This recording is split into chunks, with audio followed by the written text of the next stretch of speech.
for allowing us to be here this afternoon. We just invite your presence for you to guide us, guide our conversations. We pray, oh God, it will be fruitful.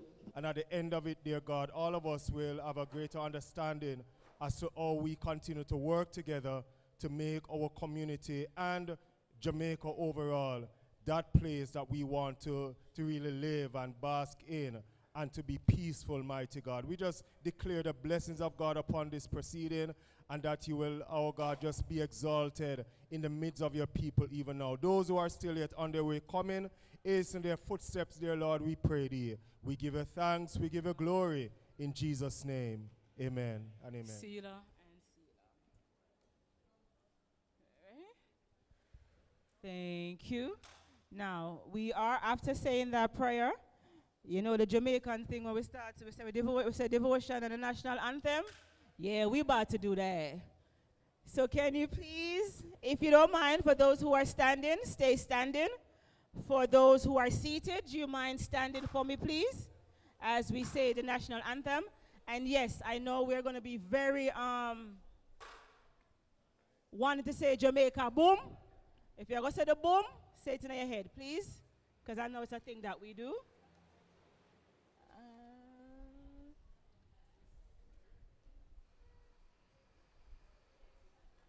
Ready?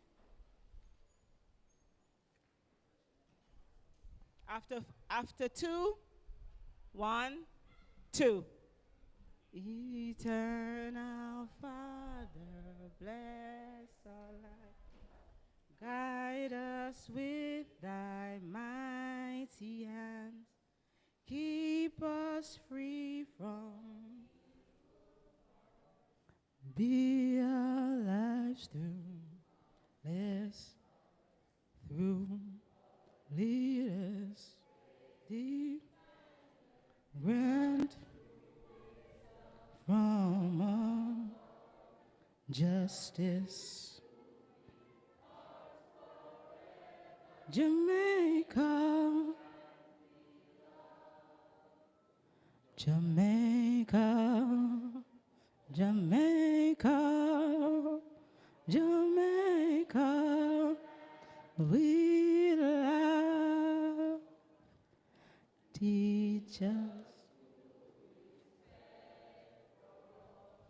service, strengthen us, give us vision lest we perish, knowledge send us, run through wisdom, justice,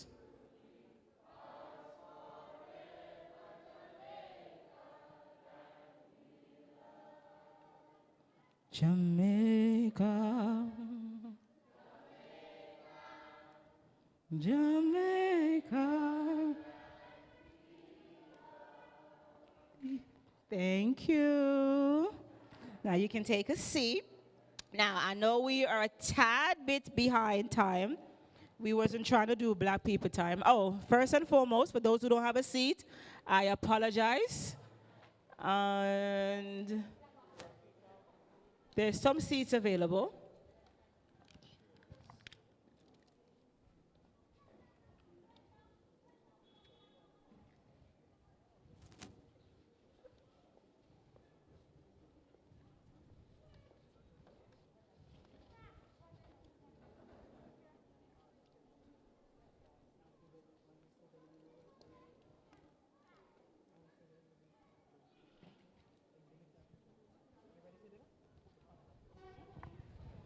All right. Now, I am going to invite the panel to take a seat. Yes, I did a past tense. To take a seat. That includes DSP Jackson. That includes Mr. Henry. That includes Major. That includes Mr. Jones.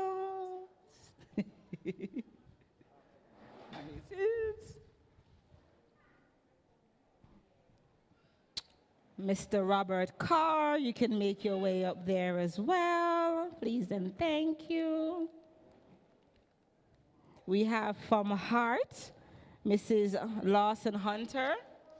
Pastor Kyogi is here. You can put him on the panel to open the thing, yeah? Mm-hmm.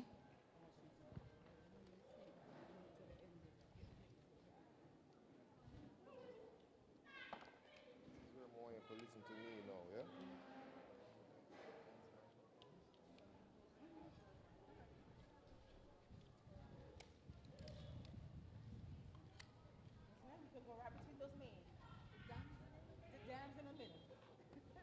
Gentlemen, you got Princess coming. Take care of her, please.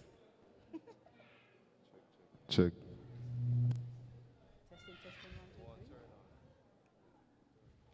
Testing, testing, 1, 2, 3. Big up those who big up me. Power those who power me. Flex with those who flex with me. All right, so we're going to give this mic here. And turn it off for now, please. And here.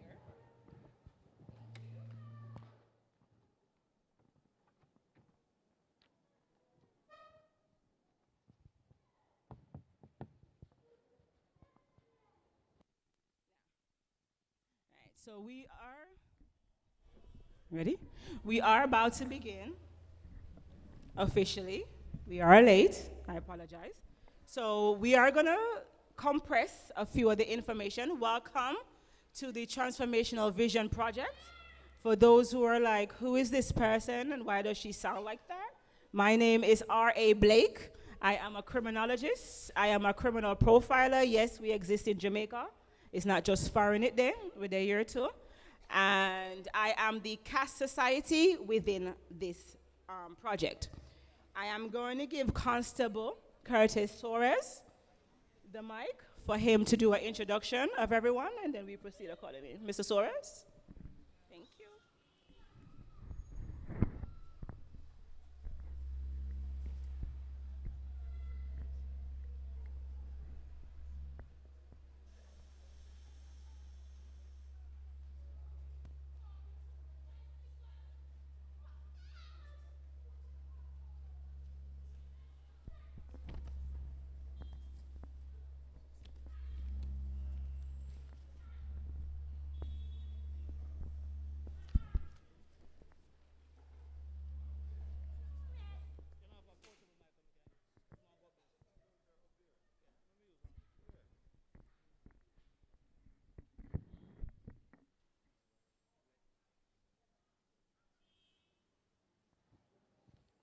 Mic check, mic check.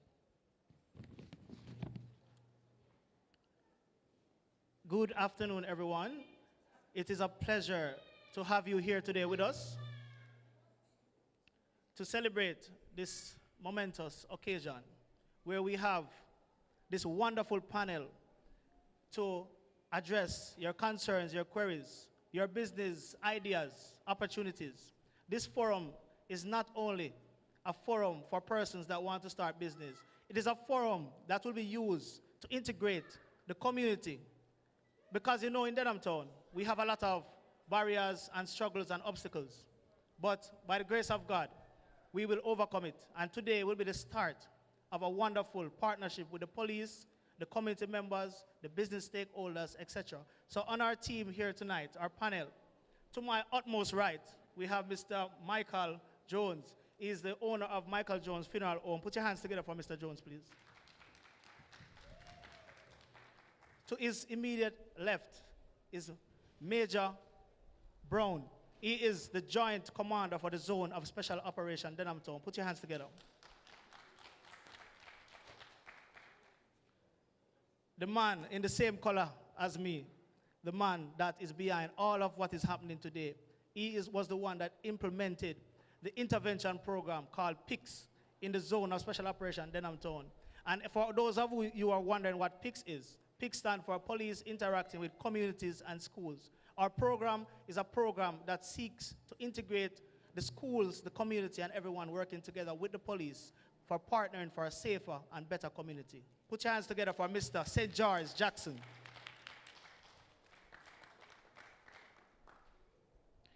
And the rose among the thorns. we have to have a rose among the thorns, right? Because we can't just have thorns. Something has to be softer and nicer, okay? So we have Miss Dotlin Lawson Hunter. She's here from Heart NTA. I'm sure persons are going to have a lot of questions for her about skills programs and etc. So prepare your questions because she'll be here to answer all of them. Put your hands together for Miss Hunter. And the man that is not smiling, I don't know why he's not smiling, because today is a very wonderful program. Today is a session and a program that everyone will benefit. Someone will leave here benefiting from something that will change their lives today. Put your hands together for Mr. Carr. He is the president of Senators Youth Club, an initiative that, you know, is something in line with what we're doing here today. Something that, you know, he started. It's a volunteer program, something that we are lacking in today's society. People who volunteer, put out their best efforts without looking for monetary return. Mr. Carr is a humanitarian, is a person that you can emulate. Mr. Carr, put your hands together for him again. So I'll just be brief. I just want to thank some of my schools that I've been working with that are here. Many of them, the children, you know, it's after their hours of school, so the children couldn't make it, but the teachers and the principals, some of the students are here that are going to be performing. St. Albans Basic, could you stand for me? St. Albans Basic. Teachers, St. Albans Basic, stand and be clapped. Right, so this is our basic school. They are in the JCDC Festival competition, and they are now in the finals, awaiting to do it in March. Miss Kelly, in March is the finals? Yes, so show them some support. Show them some support. All right, they're doing very well. Miss Joan Watson, Principal, St. Annie's Sixth Form Program. Could you stand and be accounted for, Miss Watson? Yes. Miss Cunningham from Joseph Royal Education Center. Could you stand, Miss Cunningham? Miss Michael from St. Annie's Infant. Could you stand? Yes, give her a hand, please. And in our midst is a pastor, Pastor Kyogi. Pastor Kyogi, could you stand and be accounted for? He is the pastor of St. Annie's Catholic Church. Yes, thank you. And to all the other stakeholders that are here, Scotiabank, Archers NTA, RISE, and all the other entities that are here, all the community members that are here, thank you for coming, and the wonderful program has just begun. Mona.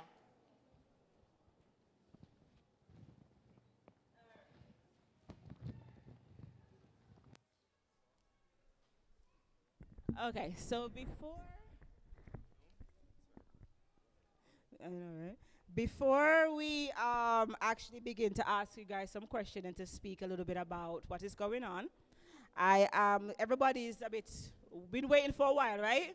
So I apologize. I am just going to give one song, and then we ask y'all some questions. Is that okay with the panel? The show and the lie? And remember that saying there? You show your lie? I brought that back to you. Aretha ready for you? Yes. No, Aretha is singing. Ladies and gentlemen, we brought England to you guys. Not me. I'm not the only British here. We have Miss Aretha, fresh from London, even though I don't like London, because I'm a West Midlander. She is here to perform just one little song for y'all, especially in regards to the community that we're in. And then we're going to give you panelists a couple of minutes to tell everybody what you guys are about, what you do, how you assist the community. And then we'll be asking some questions, give the town here any opportunities for question or answer or all these good things in life. So ladies and gentlemen, please put your hands together for the British link-up, Miss Aretha Marie Ja.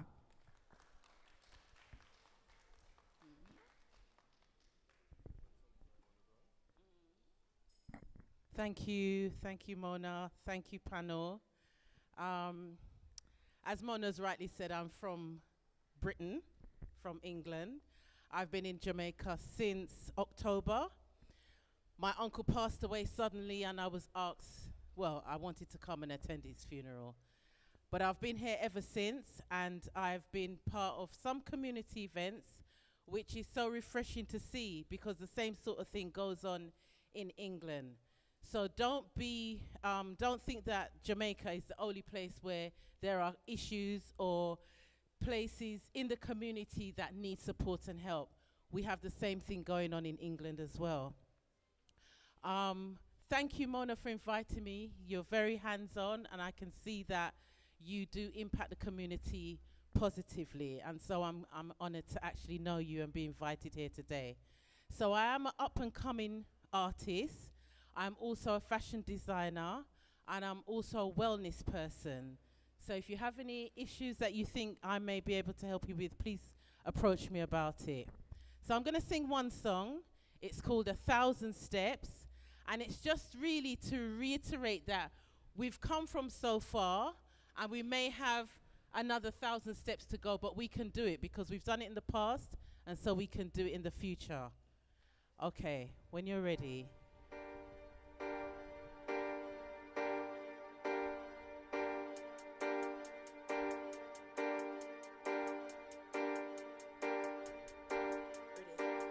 Da da da da da da da da da.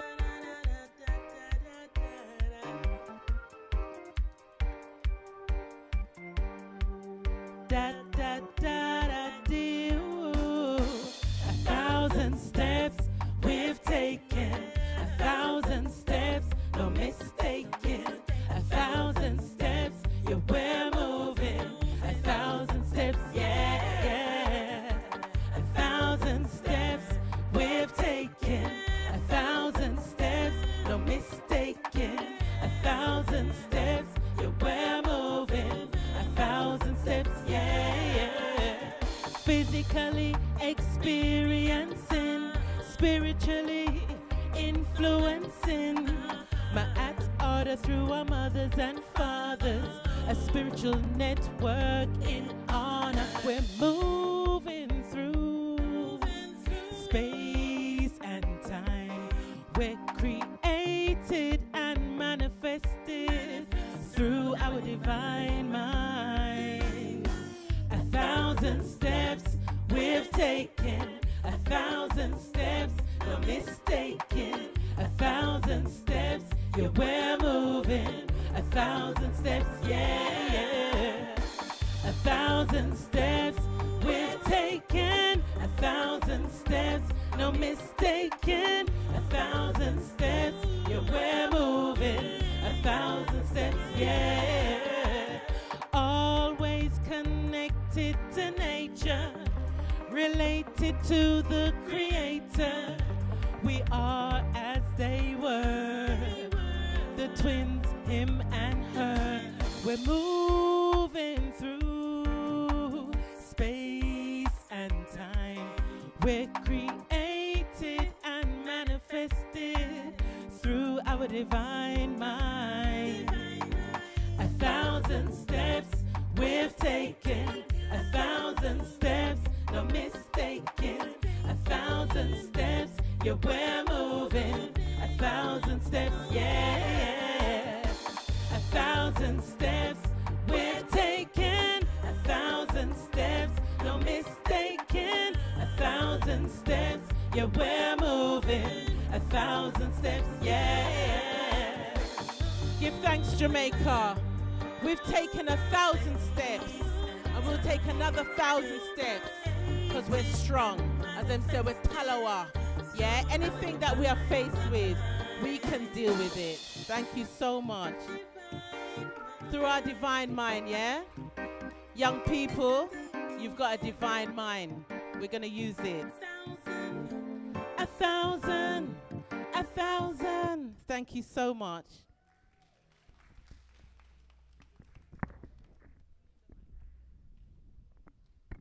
Thank you, Miss Aretha. I told you I got British. You hear the accent? Hers is stronger than mine. Now, I am, thank you guys for that. Now, gentle people, meek and mine, the rose among the thorn. Hi. I am going to start with you. Can you just let the people them know the mic is on there? Let individuals know who are here, who you are, what you represent, and a few minutes of what it is that you want to tell us. And we have Mrs. Mr. Carr, sorry. Mr. Suarez did introduce her. So we have career coach, Mrs. Dotline Lawson Hunter. She's a hard parish manager for Region 1. Go ahead, Mrs. Hunter. Good evening again, ladies and gentlemen. Oh boy, I don't hear an answer at all. Greetings. I was wondering if you're vexed with me. Okay, so I am located at 47B South Camp Road. So we're a part of the Region 1 team. It's Heart NSTA Trust. So you're accustomed to NTA, but we recently merged with the JFLL and the NYS. And because of the two services coming together over on the Heart Trust side, we are now NSTA Trust. So the Kingston Parish office is pretty new to many of our patrons, many of the persons within this community. And so we want you to know that we are located at 47B South Camp Road, right beside Sabina Park. You are accustomed to going to 7 Ripon Road, which is the St. Andrew Parish office. But we want you to know that we are serving you. We're open arms. You're to come to 47B South Camp Road. And before I remind you of our products and services, because I know for many you would have already known, just to let you know that my team, who is sitting at the back, Judith Lindo Edwards, my recruiter, number 1, and Shella Penge, recruiter number 2, the other day with 4 other persons and myself had a walkthrough here in Denham Town.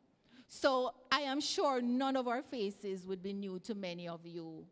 But this opportunity coming this afternoon to work with you on your transformational vision project is an opportunity that we do not want to miss. So what do we do? Heart and STA Trust is into training and certification. And we pretty much value or promote about 6 main services, which I'm going to tell you very quickly what they are, and so you can gear your questions around about those functions. So we do career development interventions, meaning if you're not sure what your career opportunities are, you can speak to us. You get guidance from a career officer. You otherwise call them a career counselor. We are into recruitment, and that's why we were here a couple days ago telling you about our products and services, encouraging you to be involved in training either in our institutions, and there are 8 of them in Region 1. You should know them or should know some of them. We have Boys Town, National Tool and Engineering, which we call NTI. We have Boys Town, we have LEAP, we have Garmex, we have 8 CBS, which is the same one you call cosmetology on Hope Road. We have Stony Hill, and we have Jagas. I hope I've named all of them. So these are the 8 institutions that are opened to you for training if you want a school-type training, which starts at 8 and finishes at 4. We have job placement opportunities. What is that? Many of you are job seeking. You are trying to get engaged. You want to have money in your pocket. So we facilitate that opportunity for you to come to us. We usually ask you for a few things: what your interest is, what your qualification and experience is, and you would have crafted that on a resume. So once you are 17 years and older and you are job hunting, we can provide you with the guidance. We match that with opportunities that we get from firms within our environment. That's how you are actually engaged in a job. You are interviewed, and if you do pretty good, then that's how you'll get employed. If you have fallen short of your qualification or of your skills, you know that we would have to repurpose your mind to do something else.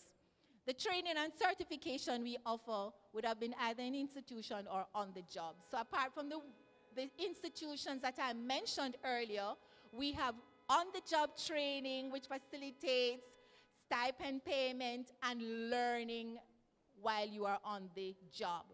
The age group we target is 17 and up to 28 for one modality, and 17 to 35 for a different modality. So we have the school leavers, we call that the SL top. We have the RAP, many of you know the term Prento. We have the empowerment training, and these are persons who are intellectually challenged or physically challenged, but in a mild way, but you can offer so much to the workplace. So we have that opportunity for training and earning while you are on the job. And while I can't give you all the details at the table, we can go to the back where we can have that one-on intervention. But just to let you know, we have that open. We have the graduate work experience, and these are the university graduates that comes to us for opportunities to be engaged in work experience for a period of 6 months. So you're fresh out of college, you haven't worked before, and this would have been your stepping stone to get involved in a job. So all you need to have is a degree, and you are eligible to be a part of this program. And the age group, again, would be between the ages of 17 and 28 for the graduate work experience.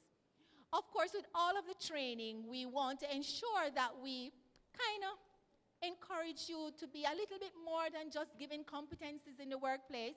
So we have what you call our mentorship program, where somebody brings you under their arm, under their wing, and help to guide you, and so that your social life, your career life can have a more purposeful direction. Because sometimes, even though you're engaged into something, it is not really what you want, or you're not there yet in terms of the level of confidence you want to exhibit. And so we have the mentorship program that facilitates that empowerment so you can transition more comfortably in the workforce. And last but by no means the least, we have the adult continuing education. Many of you would have known it to be JFLL or Jamal. So we have changed the name from Jamal because it is a stigma that many persons don't really want to associate themselves with, and we now call it the high school diploma education. So we have that section for remedial where you are pretty much just learning, you don't know much. So we have the remedial stage, we have the intermediate stage, and we have the advanced stage. All the details I'm not able to give you right here, but just to let you know that there's an opportunity for everyone. And the basic requirement is age 17 and over. Your birth certificate, so we know for sure you're really age 17. Your TRN, your NIS, and evidence of your qualifications. So those are the main qualifications we ask for, so we can process you on your journey for the opportunities we offer. And for that, I think I would have given you enough for you to think about for the question and answer section when we get there. Thank you ever so much, ladies and gentlemen. Can you give a round of applause for the information you received? The questions will be held until everybody speaks.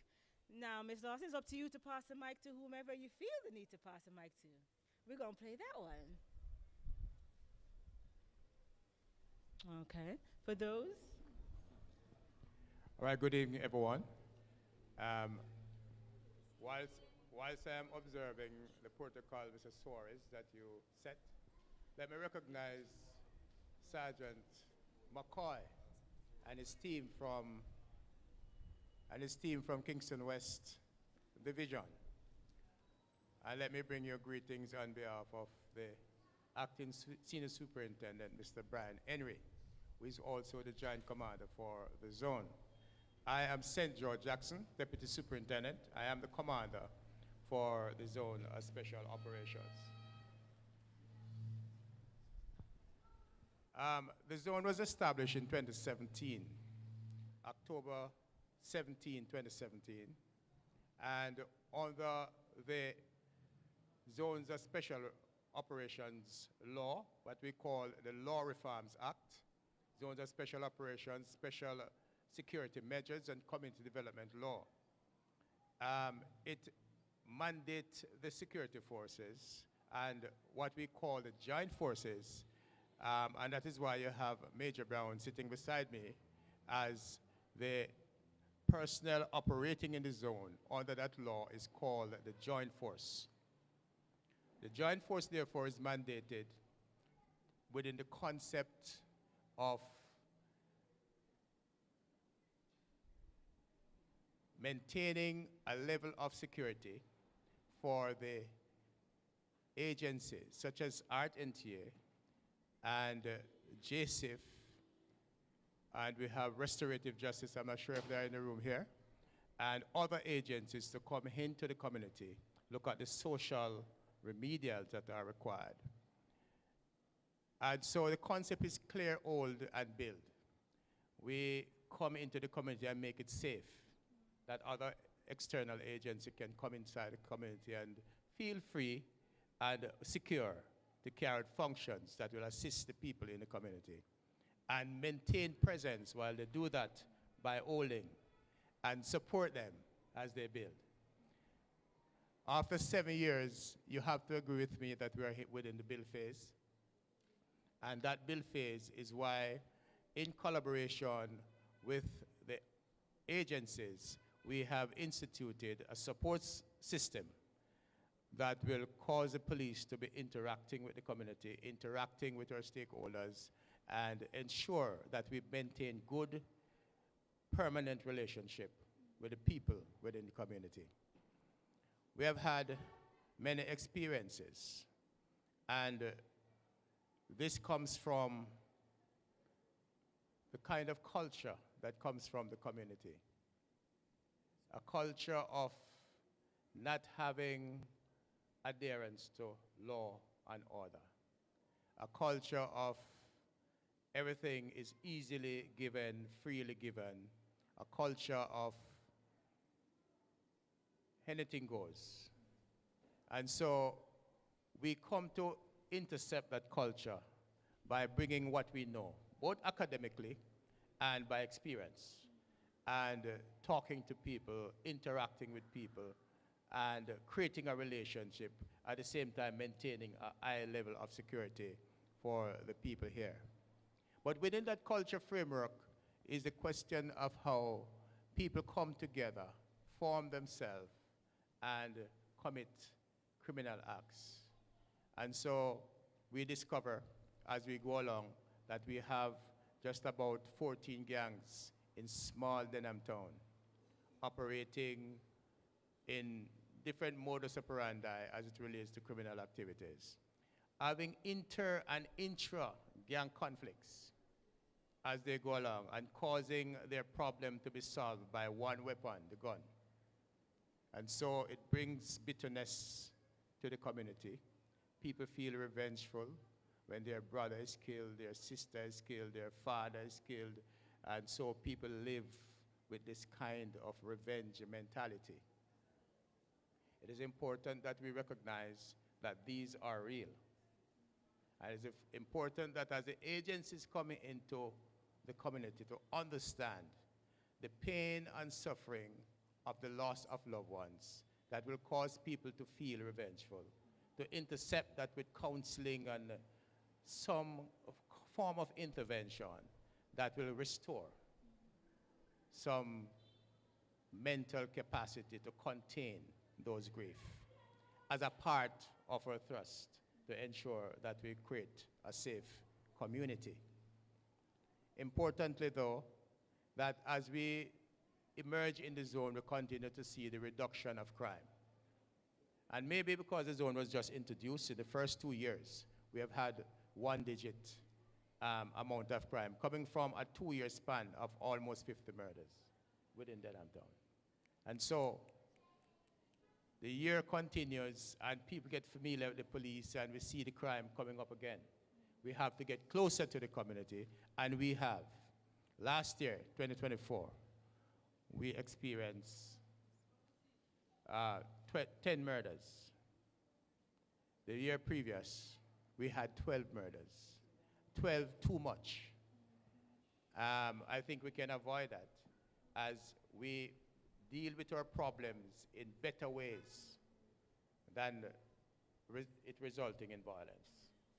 I want to commend the military, and I want to commend the other agencies that as we partner together, that we have a better relationship today with the community. If you go through the community, you'll notice as well that we have some points with the military, some points with the military and the police, and we have a number of patrols and foot patrols. It is to contain violence. The question that we have to ask even today in a forum like this, how long can these become a permanent infrastructure of a normal community? It is time that Denham Town step up to understand the importance of the community economics, the importance of safety and security for themselves, the importance of what can come to your community if it is considered to be a safe space, which means that you'll get the Kentucky and you'll get the factories and you'll get the call centers, if it is that those people believe that when they come inside there, then they are safe. And that is what we want to convince you of. We also want to convince those young men that form part of these gangs that they are better alternative than risking your lives, taking up a gun, and bringing grief to not just yourself, but your families and for the people that you interact with. As we go along, I am available for any questions that you may want to ask. Thank you.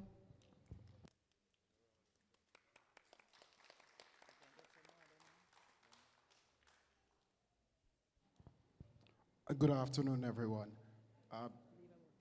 As was indicated earlier, my name is Major Stephen Brown, and I am the Joint Commander for the Zone of Special Operation here in Denham Town. In my normal day job, I'm also the Acting Commanding Officer for the Combat Support Battalion of the Jamaica Defense Force, with responsibility for supporting infantry units in everything that they have to do. I think DSP Jackson has laid the platform very clearly and articulated well what it is that the Zone of Special Operation is meant to achieve. I just want to touch on the piece that he stated, where we are now. We're in the build phase. And in this phase, all of the stakeholders, NGOs, the residents, this is where we come together and start setting the conditions for a normal, productive community. I think we have evidenced that the Denham Town community is resilient, filled with individuals that have capacity to produce at a very high level. So what today is meant to do is to allow for the conversation as to how together we can build together. We are in the build phase, and so questions that have to do with how together we can continue to make Denham Town better is where we're trying to go. Now, the Jamaica Defense Force understands that by our very posture and our presence, it may give the impression that there is much risk of the security that has been assured by the Joint Security Team being denudated if we're not here. Quite the contrary. We're trying to ensure that this vibrant community does not fall prey to outside threats. The individuals here, the residents of Denham Town, you have demonstrated over the last 5 years, over the last period that we have declared that we are in the build phase, that you have the capacity for growth. We know what caused for us to become a zone of special operations, and though we may be a little bit removed from it, we understand that if we are not determined, focused, and in a way deliberate, we can easily return to days when Denham Town was not very safe. But ultimately, this sort of initiative is to show you that the power to continue to be safe lies with the residents. It is your action, your deliberate, focused action that can cause for Denham Town to continue to grow. And so on behalf of the Jamaica Defense Force, I'm committing to you our continued, and I want to say our job is to continue to work with you as you thrive to continue to be productive. And I give you my commitment that in terms of continuing to work and partner with the stakeholders here present and some others to continue to cause you to thrive, that is going to be what we aim to do. So I thank you for having allowed us into your space. Thank you for having worked with us and continue to work with us as the joint force. And we look forward to a wholesome and productive conversation this evening as we come together to see how to build and continue to build. Thank you.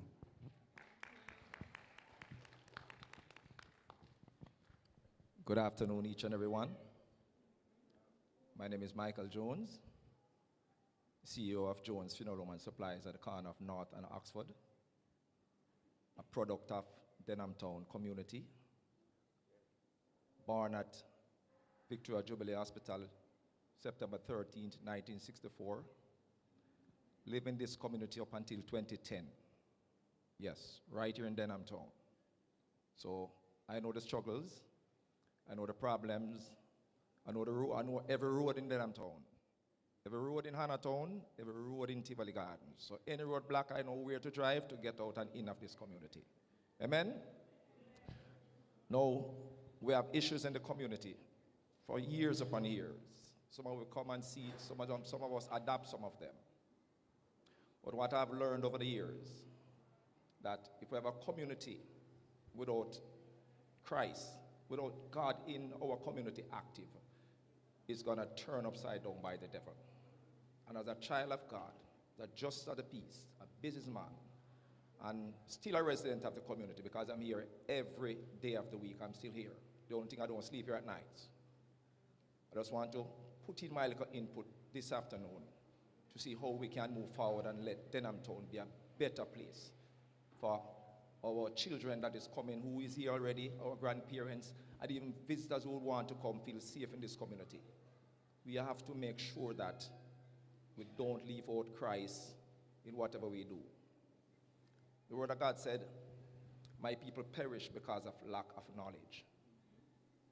The Word of God said, righteousness exalteth a nation, but sin is a reproach among any people. So I'm here this afternoon to take on this challenge with my fellow brothers here and sisters to answer the questions that you have. And hope that when we are done here this afternoon, everyone will be blessed and we'll be empowered to move forward to a better Denham Town. Thank you for listening. Thank you. Now, the last individual on the panel is also one other founding member of the Transformational Vision Project, Mr. Robert Carr. Do as you do.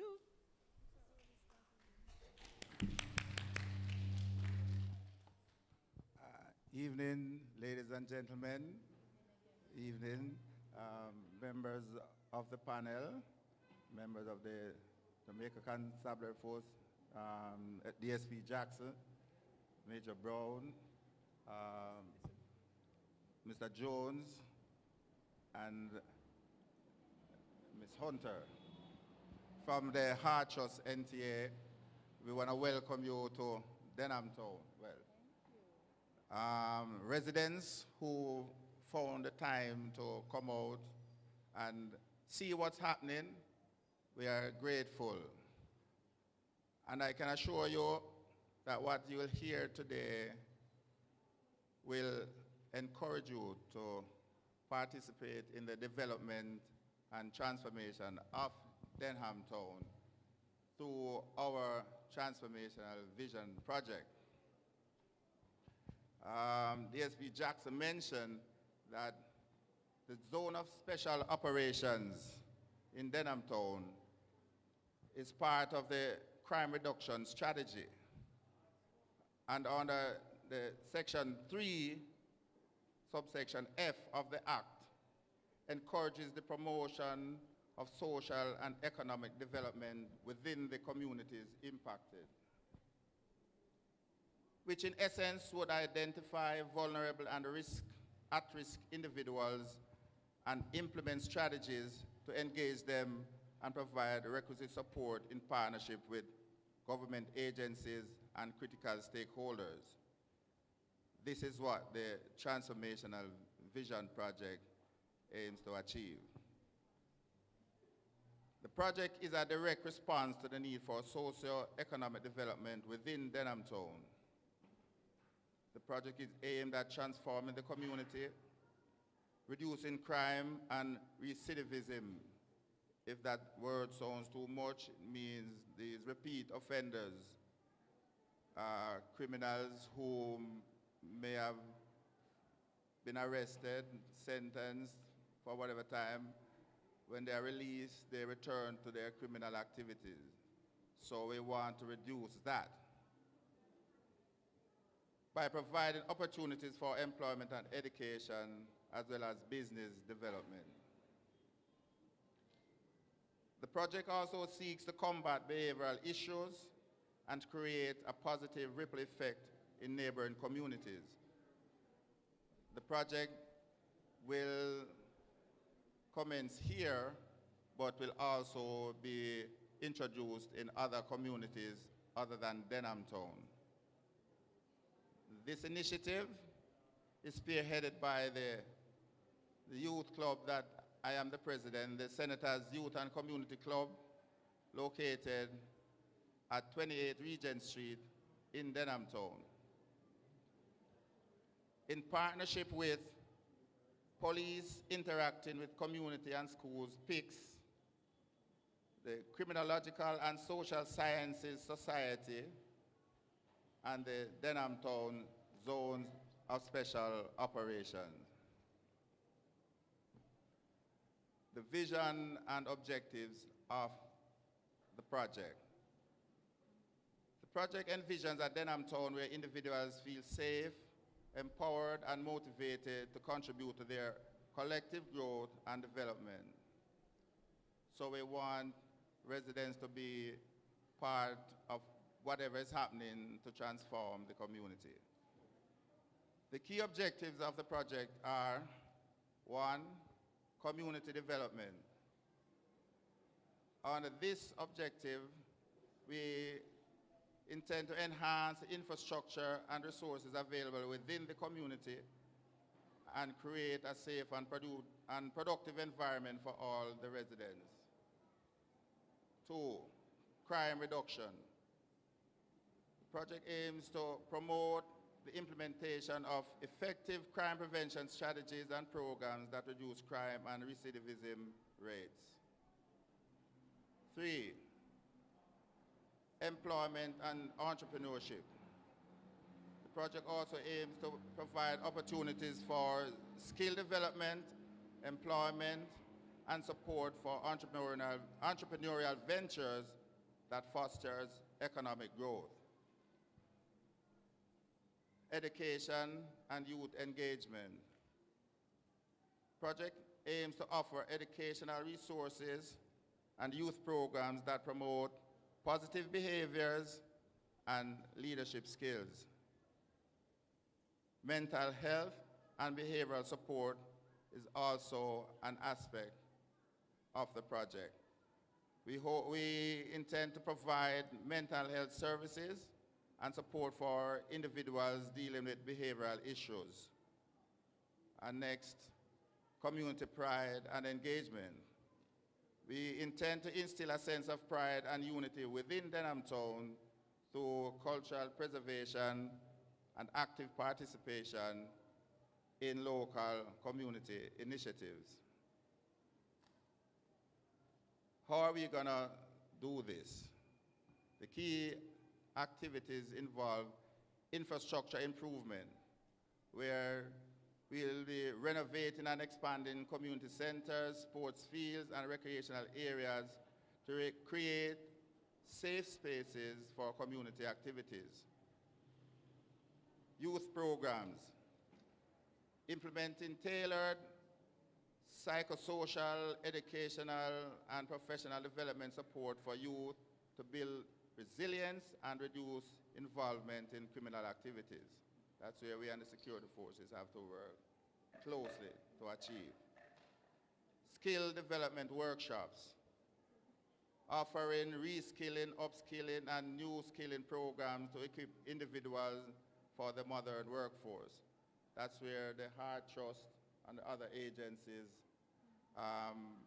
come in.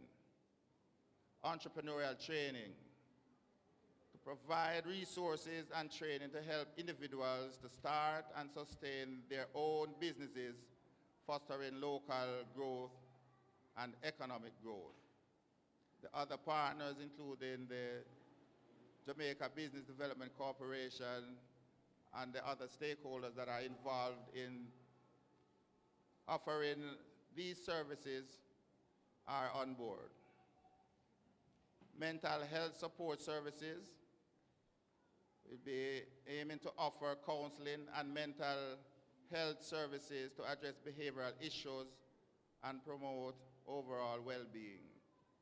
We have realized that a lot of the individuals within the community may have issues that are not being addressed, which may cause the problems or the issues that arise in criminality and the negative impact on the community.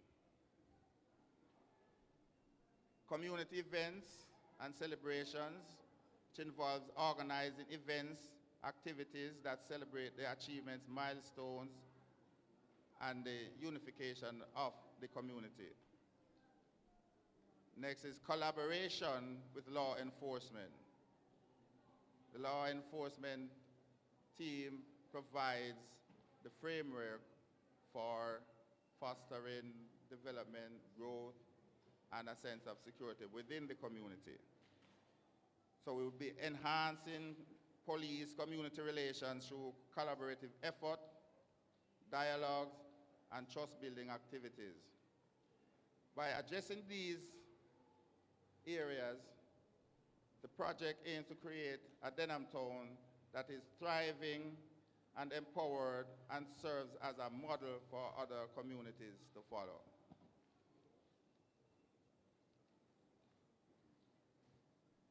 The proposed activities. Today's forum is the first step, which involves stakeholder engagement workshops and forums.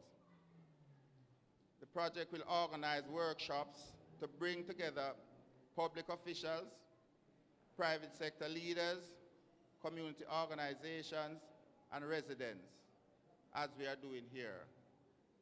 These workshops will facilitate discussion on local needs, available resources, and potential partnership opportunities, as with the stakeholders that are here, the financial institutions, the training agencies, and the career counseling programs.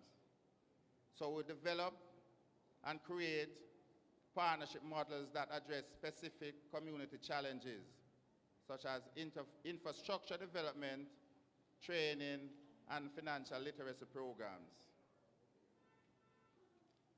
Capacity building programs. We'll implement training programs for local businesses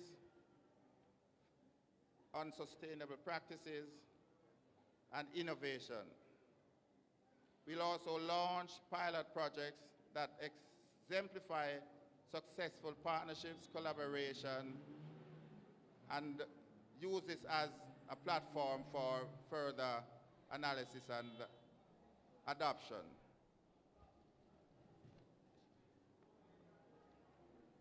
To summarize all that was just said, the Transformational Vision Project represents a collaborative effort to address the challenges faced by Denham Town.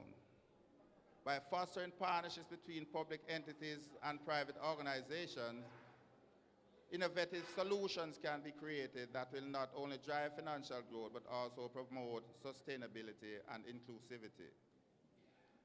The proposed activities, from stakeholder engagement workshops to the capacity building programs are designed to harness the strengths of both sectors. So by engaging local entrepreneurs, government officials, and community members, models can be developed that respond to the unique needs of Denham Town. The expected outcomes include an increased investments, job creation, and improved public services, highlight the potential of this project to create lasting positive change in Denham Town. It's crucial, however, to emphasize the importance of community involvement and collaboration. Together we can build a local economy that empowers individuals, supports local businesses, and foster sustainable development. We are here inviting stakeholders from all sectors to join us in this journey towards transformation. By working together, we can create a vibrant economic landscape that benefits everyone and secures a prosperous future for Denham Town. We thank you for your listening ear, and we hope that whatever is achieved from the project, Denham Town will be the beneficiary of those programs. Thank you very much. Thank you, ladies and gentlemen. We're just going to ask if anybody in the audience have any questions for any persons. Before we go, let me give you guys a breakdown real quick. So once we ask the questions for a few minutes to the panel board, we have about a few members. Dana Bennett from JBDC and Richard Mendez from Nutritional Consultation will be giving us a little talk. We're going to give you some music, give you a little snacks, because we know how y'all be. And then we're going to finalize with everybody else. Everybody can go home, okay? All right, so any questions for the panel? Nobody? Nobody got anything for DSP Jackson? Major Brown? Mr. Carr about the issue? Nobody want to know anything about heart?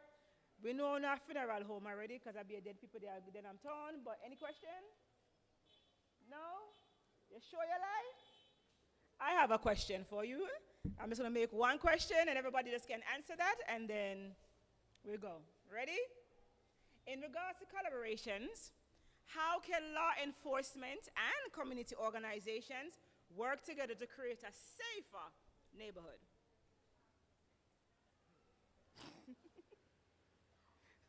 I know, right? Y'all don't want to see it that way. Right. The first concept is that we are the people's police. We wear this uniform because anywhere we go, we expect that there will be safe community created by our very presence and our interaction. It is very important that many of us who comes here, in fact, all the police officers who are here, members of the military, we don't live here. And so we have to come to the people to talk to them about their community, about what their visions are for their community, what they expect to see as a security solution for their community. We have to take all of what they're saying into consideration and put it into our own plans and give it back to them in terms of service. And so we are at the consent of the people, considering that all those consent is bordered on whether or not they fall within the remit of law enforcement and lawful engagements.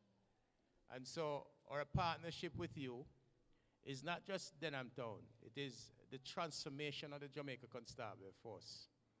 And if you listen to what is taking place with the JCF, then you'll understand the question of people. People that are internal, that are built in terms of capacity to address the number of problems that exist with a solution-based approach. Quality, because when we come to give service, we expect that we'll respect the people that we interact with. We expect that we'll listen to what they have to say to us. And we expect that what we do for them will bring us satisfaction to the community. And so that quality has to come out of the service that we give to the people. And we are driven to by innovations, using technologies to bring solutions to most of our services as we take on 2025. Thank you. On that, nobody got any more questions? All right. We got a question? Hello, ma'am. Just one more thing I'd Sure, like to Major. add to that. When you consider our presence here, what we allow for is opportunities such as this, where other stakeholders who otherwise would be hesitant to come into Denantown, the presence of the security forces in collaboration with other NGOs gives the impetus, sets the foundation for others who have similar intentions and capacity to be willing to come in knowing that the conditions have been set to allow for whatever it is that they want to do to assist with the productivity improvement and progress. We set that condition by collaborating for them to see that a good product exists.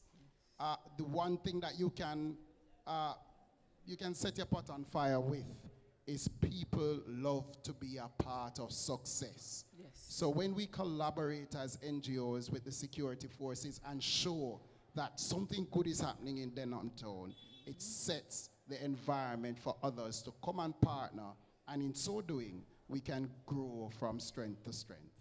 Sila. True. Mr. Jones? Yes, something? yes. Good afternoon again. Good afternoon. Yes. You all know that I own and operate a funeral home. But I don't want to say this. We don't only deal with the deceased. We have to deal with the living. Because the deceased cannot come upstairs and make any arrangement. Amen? Sila. Yes.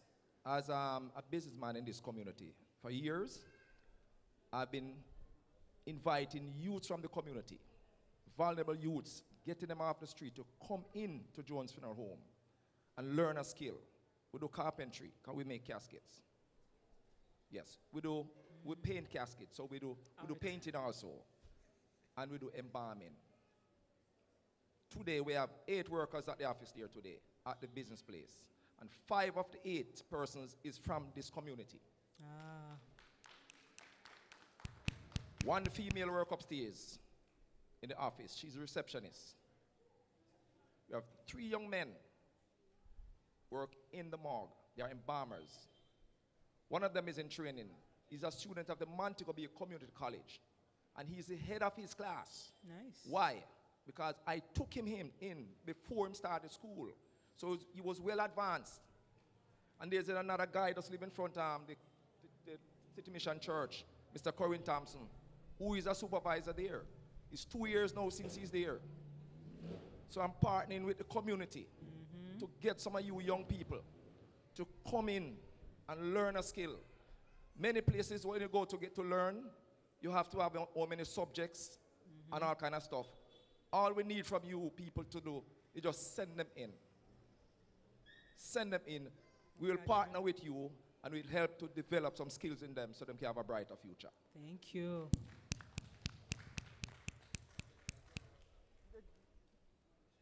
The question? All right. Ladies and gentlemen, would go ahead, Mrs. Thorne. Rose and the Thorn.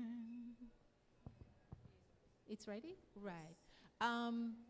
My business partner, I made sure I noted your name because Hart will be calling you. He would have expressed and appealed persons who need to learn a skill.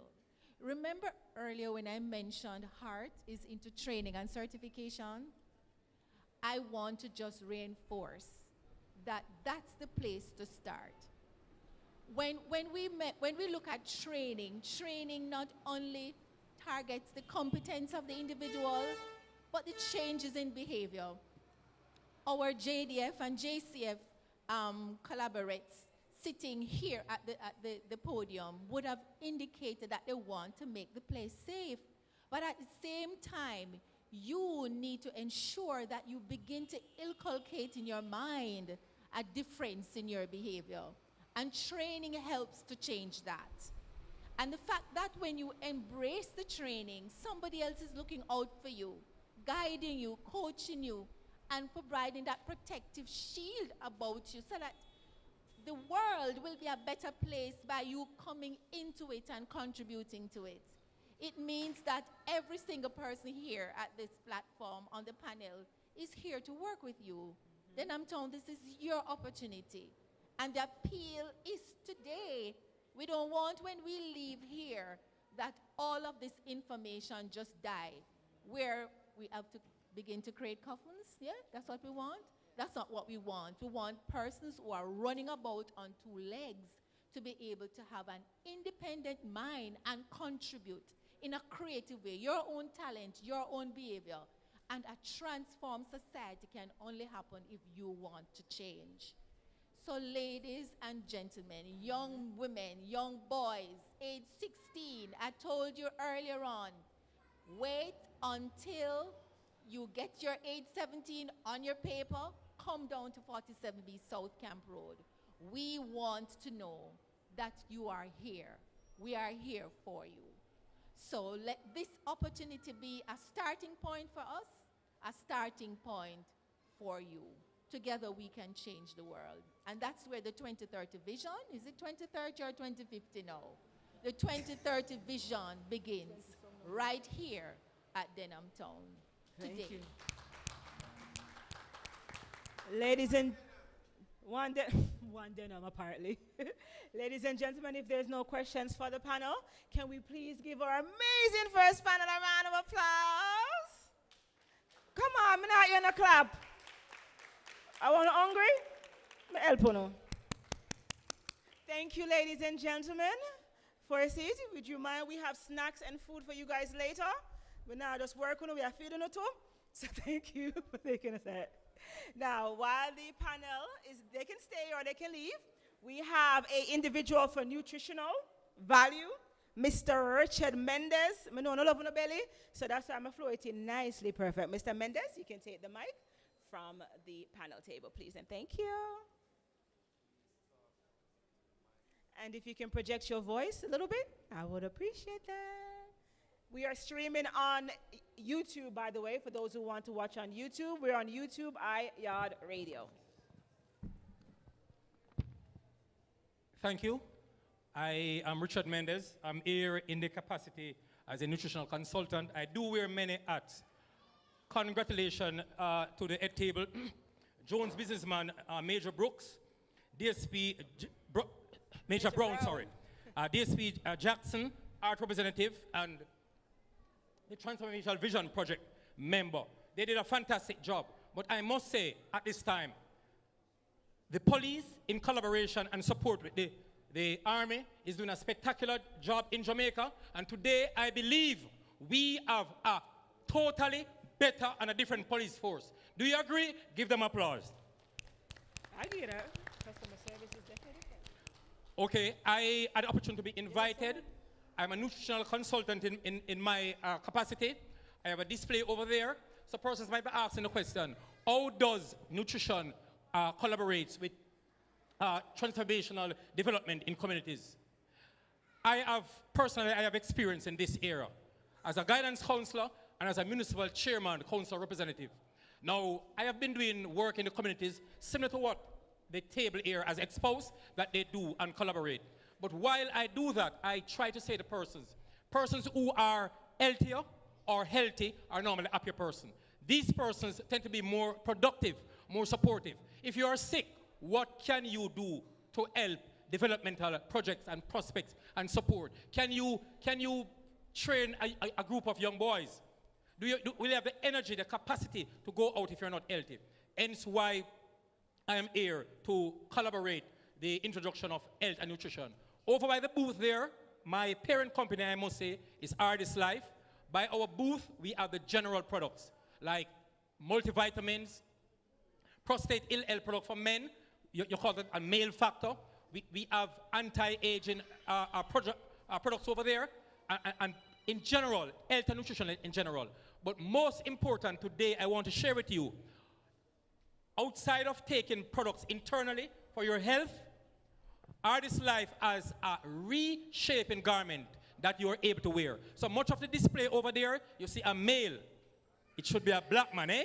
but it's to be a white man, a North American company, is modeling the vest. But not only that, if you notice, the package there on the center column, I was able to get the company, Artist Life, to use Army personnel to model the reshaping healthy vest. How does it work? The truth is, most adults lose their abdominal over time. The healthy vest is able to reshape you, restore your abdominal shape and strength so you can be healthier and ward off the issues, diabetes, hypertension, heart disease, and so forth. So I recommend the vest. The truth is, I have worn the vest long enough till next year I'm 60 years old and my belly starts going backwards. So I have to rest my vest. I know that a lot of men would want their stomach to shrink a little. Mine, it is working because my stomach is start going backwards. And I'm not young, so I've eaten a lot of junk in my lifetime. So persons, if you're here, I've given you business cards. I have more business cards. You can get one. But I must say, again, thank the moderator for the opportunity to share in a forum like this. This has been my lifestyle. I work with deans, the national president for deans of discipline, all these people, doctor level, these are the people I work with, and these are the type of work I've done much of my life. I thank her for the opportunity, and if there's any question you want to ask, you may go quickly. But before I do that, I have a prize for anybody. Only one person cannot answer. Sarge, because I told him the answer already. How long reshaping technology has been around for a while? It originates in Egypt. Some persons might be familiar, some may not. How old is reshaping technology on Earth existing? When was it invented and how many years ago? Anybody can give me an answer. I have a prize for you. That's too small. Reshaping technology is hundreds of years old. Anybody can tell me, even at table, anybody can tell me how long has reshaping technology around? I'll give you a clue. It has been exactly hundreds of years on Earth. And the Earth is thousands of years old. Anybody can tell me how many years? That prize is yours. Nobody don't want a freebie? Anybody?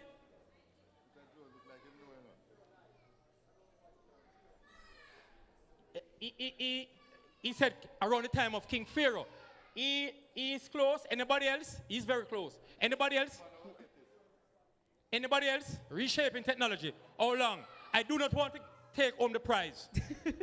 Can I give a clue? Sure. The number of years is in the hundreds. So it's either 100 year, 200 year, 200 year, 1500 years. You're you so see? Jamaican, 1200 years.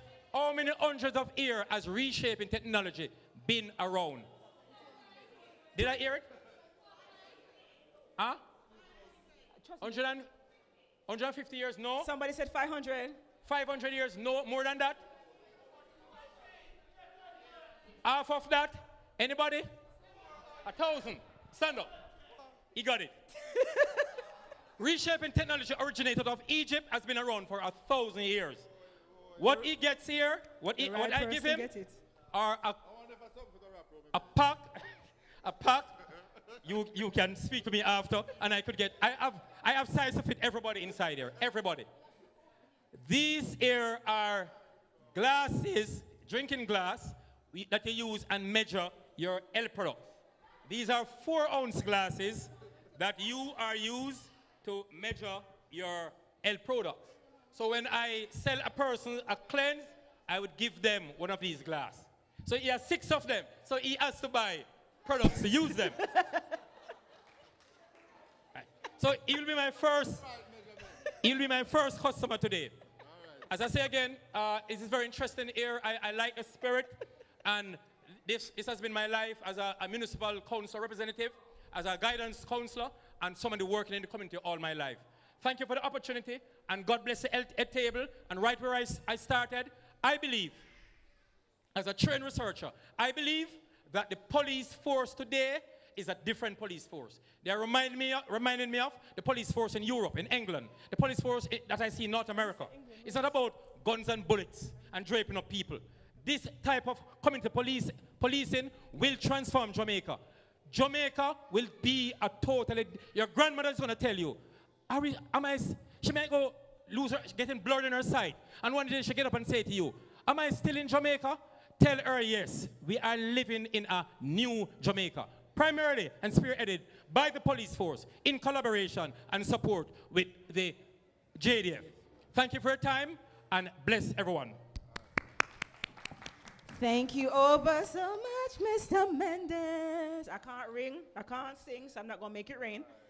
So we're going to do one more speech because Miss Dana got to go. And then we're going to take a break. We have an artist who was on Rising Star. Yeah, big people bring phone. Can't say I'm not bringing the big people. So as I introduce to you guys, the Jamaica Business Development Corporation, Miss Dana Bennett. She's going to give you guys a little heads up about what it is that JBDC do, how the collaboration works with JCF, JDF, NGOs, and the community. And then we're going to give you all a little 5 minutes entertainment break. We finish off the last panel. Mrs. Bennett, it's all yours. Hi, good afternoon, everyone. To the leaders of the Transformational Vision Project, the panelists, members of the JDF and the JCF, guests, everyone, welcome. My name is Dana Bennett. I'm from the Jamaica Business Development Corporation. Has anybody ever had any kind of interaction, or is anybody aware of the JBDC or knows what it's about? You know? All right, tell me. Oh, you're from RADA though. RADA would know. Anybody in the audience right here can tell me?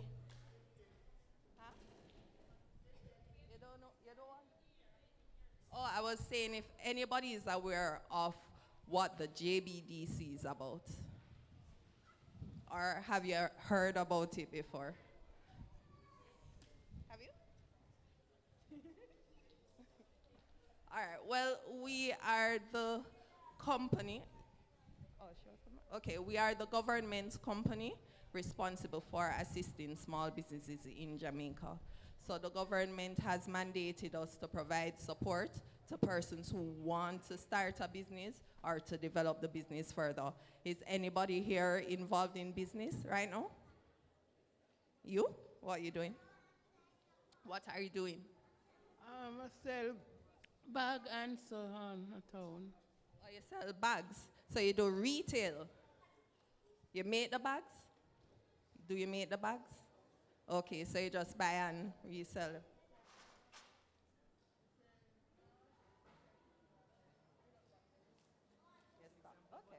All right, so anybody here wants to start a business? Nobody else wants to start a business? Well, we all know that everybody cannot get employed, right? And to be a good earner at some point, you will either have to become employed or start a business. And that's what we are here to do. So once you're interested in starting a business, you can actually contact the JBDC. You can go on our website. Our website is www.jbdc.net, or you can actually give us a call. We have 2 main locations in Kingston. One is at Camp Road. One is actually on Marcus Garvey / Industrial Terrace by the Factories Corporation. You can visit us. We can actually provide free consultation. We don't charge for consultation. And we have many officers available to assist persons, whether it pertains to if you want to go into a food business, if you want to do agri-processing, if you want to improve your branding, we have persons there that can support you. And as I said, the advice is free. For the services that you do have to pay for, the cost is minimal in comparison to the market rate, okay? So if you want to learn more about us, just go on social media. You can check out any one of our pages. We're on Instagram. We're on all the major platforms. We're on YouTube too, and you can go on YouTube. We have had virtual courses that we have given persons. So even if you want to learn about some things, You can go on our YouTube page, JBDC Jamaica, and watch some of the presentations that people have done before to learn more about businesses or any area that you may be interested in. But if you want to learn more, just contact us and we'll definitely have somebody to support you and give you additional information on how you can start up or grow a business, all right? So thank you very much for having me. Thank you, ladies and gentlemen. Give her a round of applause. All right, we understand. Thank you, Mrs. B. We appreciate that. Thank you for coming. Now, we understand that everybody needs a little break, so in a break, we gonna get the dance troupe. St. Albans dance troupe. Are ready? Oh, no, that's this time. The last time I saw them, they were dancing. You should see them at Ronnie Williams Entertainment Center, the Panem Tippy Tour, and all these good things in life. It was very interesting to see. So they're going to entertain us while we bring out the snacks, and then we do the final panel, so y'all can go. In the next final panel, we have Ministry of Agriculture. We've got RADA. We got Victims Witness. We got Restorative Justice. And we have a couple more individuals, and then that will be a wrap. All right? You guys ready? Hey, babies. Sorry, these are my babies. All right. Hey, princess. Ladies and gentlemen, you're going to get the babies a round of applause.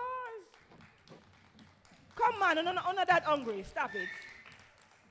Thank you.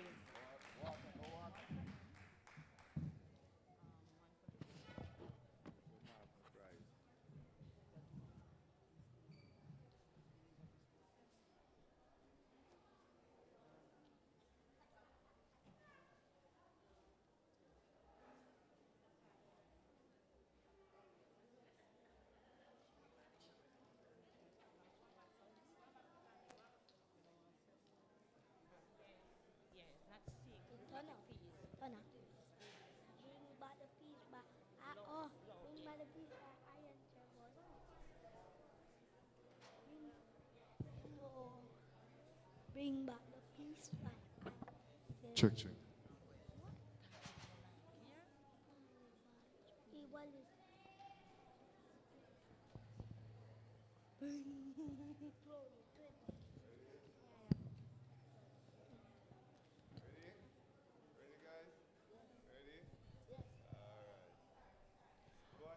Bring back the peace by I Am Chamber.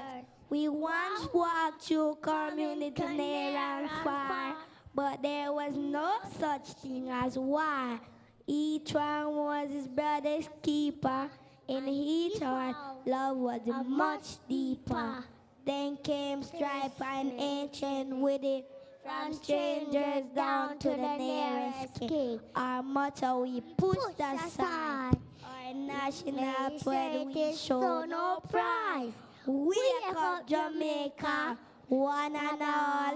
Listen to the voices of the children who call. Let's stand up for righteousness, brotherhood, and peace. For this third war in our land must cease.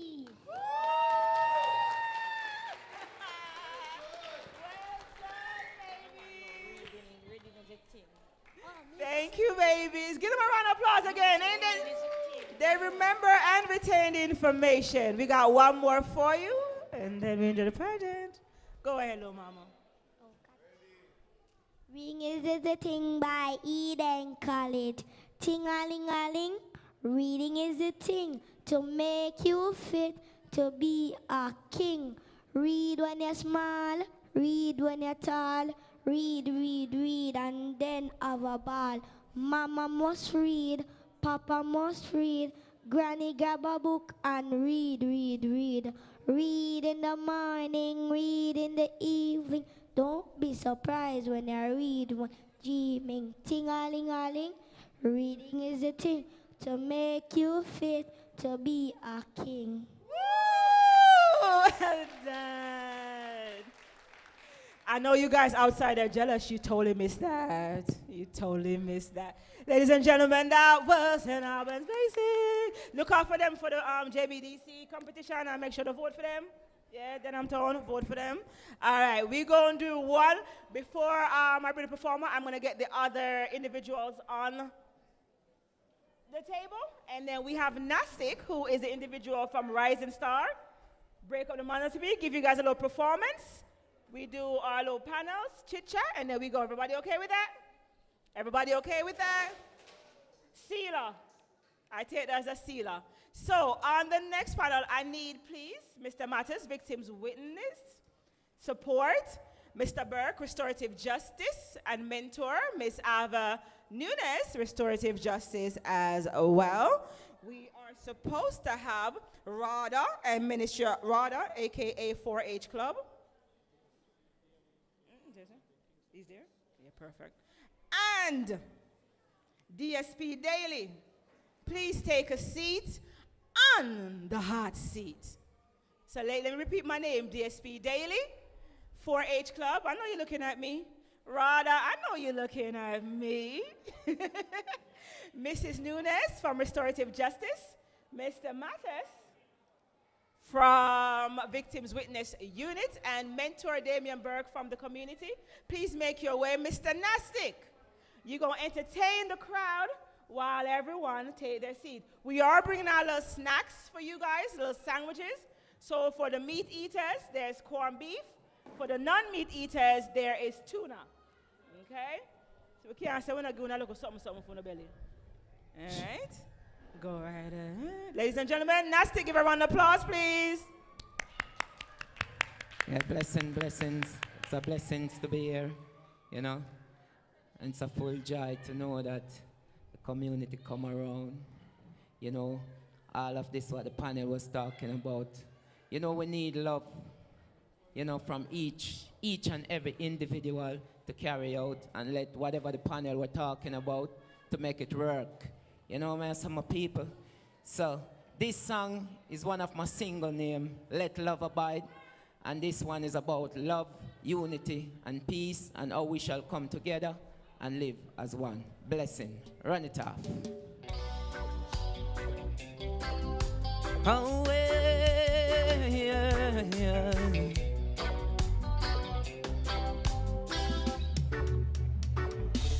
Let love abide, let love abide.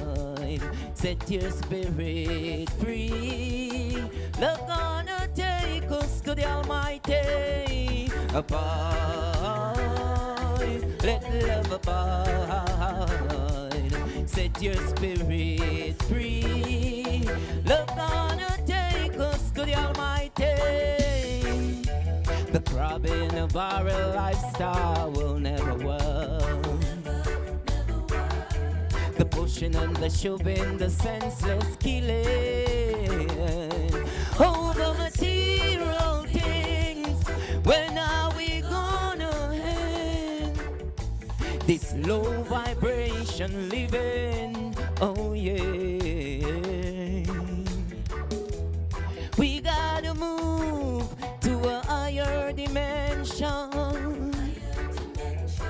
And I know love the only solution. Let love abide, let love abide. Set your spirit free. Love gonna take us to the Almighty. Abide, let love abide. Set your spirit free. Love gonna take us to Jah.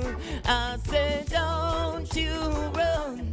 There be no escaping for all the evil things you done under just stars and sun. Oh, you wicked one of Babylon. Cause so much death and starvation on this land. Let love abide. Set your spirit free. Love gonna take us to Jah. Let love abide. Oh, let love abide. My people. Love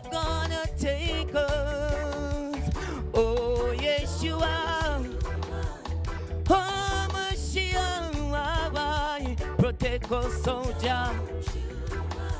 Surround us with your love. Remove the obstacles in our way, oh Jah, oh way. Let love abide. My people, we need love and unity in this Iowa, you know. Oh, Jamaica, we really need this. Too much crime and violence. Oh, yeah. Let love abide. Each and every one of them come together, you know, and set your spirit upon love and unity. It's the only way I and I can achieve peace in the communities. Oh, yeah. Let love abide. Let love abide and set your spirit free. Love gonna take us to Jah. Love gonna take us to Jah. Love gonna take us to Jah. Oh, yeah. To the Almighty God. Oh, yeah. Oh, yeah. Let's give thanks and praise. It's all about love, you know. Respect. Give thanks. It's a blessing. Thank you. Now, for those who I summoned earlier, brought in here, sit down. Principal.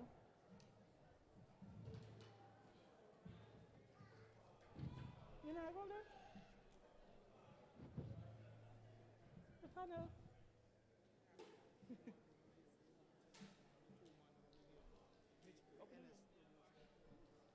So we're going to double check to see who is up here. RADA 4H check. Restorative justice check. Mr. Hyatt check. Now we need Nigel Gooden from Public Cleansing Management and Clive Scott from NSWMA. We just saw your vehicle also, actually. NSWMA, please make your way. And Mr. Gooden, Nigel Gooden, please make your way to the panel table so we can begin this panel discussion so everybody can know. No? Okay, these gentlemen are indeed not here, it seems. Oh, come on, let me see you walk somewhere. Take a sat, take a sat.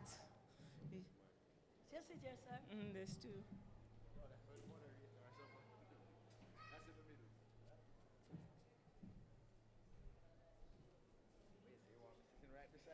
Yes, I'm two gentlemen. Keep your company. Yes. Afternoon.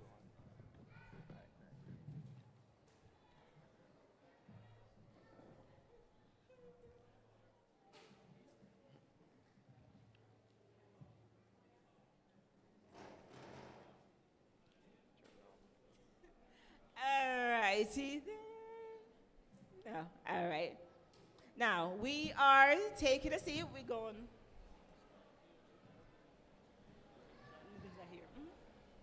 Now, we are going to allow the panel to just introduce themselves with the mic, tell us how collaboration works, and what they're about, and then we ask a little questions just like the other panel is about. So we're going to start on the far left with Mr. Daly, who is in stand for Mr. Henry from the West Kingston Divisional Officer. Please go ahead. Thank you. Mic check. 1, 2, 3. Good afternoon. So I am DSP Daly. I am the Territorial Officer for the Kingston Western Division, or popular called the CSS office. So we deal with the community intervention, and that's sort of wide-ranging. But our main mandate is to create safe communities. And we have targeted Denham Town as our first safe community within the Kingston Western Division. Thank you. Mrs. Nunes. Good afternoon, Denham Town.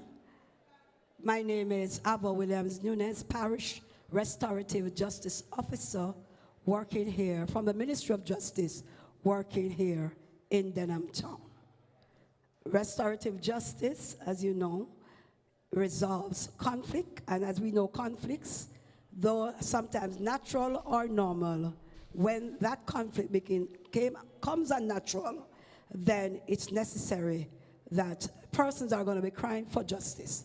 And so restorative justice comes in to help you, the people in the community, across the highland, to resolve those conflicts before somebody dies. Before they die, that's true. Okay, good afternoon, everyone. My name is Nigel Gooden. I'm from NSWMA MPM Waste Management Limited.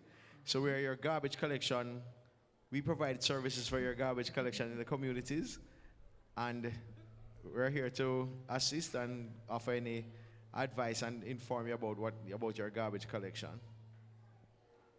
Thank you. Good afternoon, everyone. I am Orinthia Brown. I'm the parish manager for St. Andrew 4-H Clubs, representing the executive director of the Jamaica 4-H Clubs. Now, the Jamaica 4-H Clubs is the youth arm of the Ministry of Agriculture, Fisheries and Mining. Later on in our discussion, we will tell you of the programs and projects that the 4-H Clubs do as a youth arm. Yes, evening everyone, greetings. My name is Mark Harvey. I am an acting extension officer within RADA. And I will just give a little overview of what the organization is all about. RADA stands for the Rural Agriculture Development Authority, which deals generally with agriculture in the technical form. But within the organization, there are several arms which work within communities and with farmers and farmers group. And these arms are the social service officer, which I think most of the person in Demnantown would want to gravitate to working with that person. In relation, that person teaches person how to make wine, the craft work, the pastries, the jams. Easter is coming where they can teach them how to make buns, they teach how to make bread, name it. Anything to do with agro-processing, the social service officer will take care of that with the persons within the space. All you have to do is make a request known to the organization and they will be able to organize to get someone to come in to do the service. We have a livestock officer, of which I have done a lot of work with the youths within Hannahtown, Tivoli Garden, and its environment. And a lot of these youths have goats and pigs, they do boilers. Rather have a livestock officer who also comes into the community and have training with these youths, giving them best practices in the rearing of their animals. We also have a marketing officer. Now, it makes no sense you produce and you don't have a market. We have a marketing officer that deals with the whole technical aspect. I mean, the market, different market outlets, the different markets that you can cater for. They do the whole byproducts in relation to what the market will require. They will put you on to the middleman. They will put you on to the direct buyers. That is where our marketing officer will come in.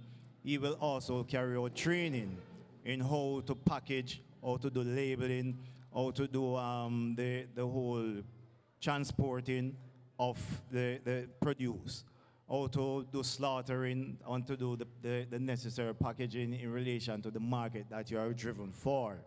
We also have a land husbandry specialist. When we talk about land husbandry, we talk about a person who tells farmers some of the best practices in relation to how to manage land without creating any problem for the environment. Where you may find erosion may taking place, the land husbandry specialist would tell these persons or teach these persons of the different practices where you may have a thing we call vegetative barriers or live barriers, where you can plant pines across the contours. If you cut the trees, you don't burn the trees, you use them to use as logs or trash barriers. So the organization have all these technical persons that are willing to work with you. And from my end, we are the technical people who deals general agriculture. So if you want to do your backyard gardening, you want to do your hydroponics, your aquaponics, if you want to do containerized gardening, we are here to give you the necessary information. We also have programs where we can arrange to come into the community just like how we are here now, and we can have a series of training to bring farmers and youths up to speed in relation to best practices in agriculture. Remember, we are now in a phase and a day and age where food security is very, very important. The least that you can do to feed yourself is the best that you can do. So grow what you eat and eat what you grow. Grow what you eat and can what you cannot eat. All right, so you don't have anything going to waste.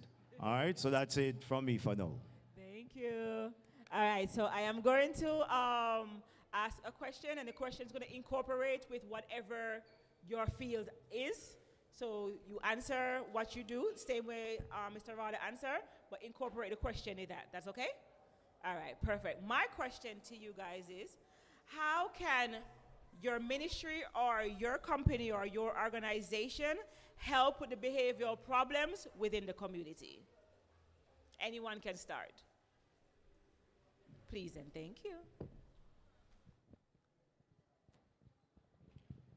All right, restorative justice. How can we help with the behavioral problems? So restorative justice, in the services that we offer, do what we call conflict resolution sessions. Those sessions will bring together the persons who are having the issue. Say it's a parent and a child. So we have that restorative justice process with the parent and the child. We're also bringing agencies that are able to do the necessary that are needed to curb the behavior. So let's say gambling in schools or in the community. Your child is having gambling issues. When you take that child to us, after having spoken to that child, they will get the necessary agency. Rise Life Management is one of those agencies that we partner with. And Rise Life Management deals with children that are gambling.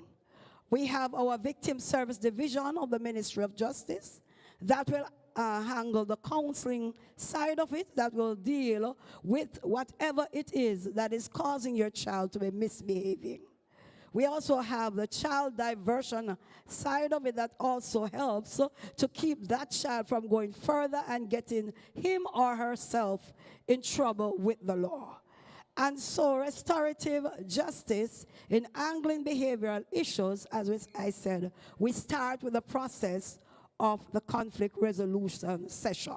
We will speak to the child and the parent first, then we speak to, sometimes have to bring in other members in the family, because in doing what we call a pre-meeting, that's the first stage of what we do. Having heard from the parent, having scheduled that pre-meeting, hearing from the child, the parent, then we know which agencies we need to calling to be in collaboration with for that conflict resolution session.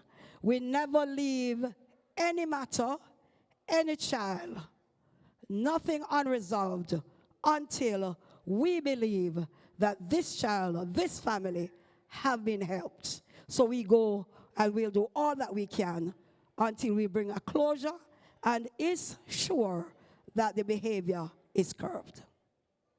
Thank you. Right, so from a CSS perspective, as I said, our mandate is to create safe communities, one community at a time. So we are CSS officers. We deal with the interventions in the schools, in the community, and so on. We deal with the softer side of policing. So it's not that we have good cop, bad cop. It's that we have good cop, and we are CSS, we are the better cops. So we deal with the softer side of policing. So, as I said, our job is to create safe communities, and we have earmarked Denham Town as our first safe community within the Kingston Western Division. It requires 6 pillars to create a safe community. And 4 of those 6 pillars target the children within our community. So we have our police youth club, that's the first pillar, and I'm saying them in random order. We have our police youth club. This is where we actively engage our youngsters in the community, the youths, where we take them in, we offer them mentorship, we coach them, offer them guidance and so on. And most of our youth club members end up becoming members of the JCF or members of the JDF. Sometimes when stakeholders offer jobs to us, summer jobs, we extend those to our youth club members. So we actively engage them to sort of take them from, sometimes some of them are in conflict with the law, have cases before the court and so on. So we try to engage those children to help to modify their behavior. So we have our police youth club. We have our curfew monitor program. This is where we engage the community. We get parents and guardians, they are trained. And then each evening we have a curfew monitor program where we go out into the community and we try to get the kids off the street by 8 p.m. on a weeknight and 9 p.m. on the weekends. So when there are flare-up of gang violence in the community, our children are indoors. They're not outdoor to get caught in the crossfire between rival gangs and so on. Our third pillar is our mentorship program.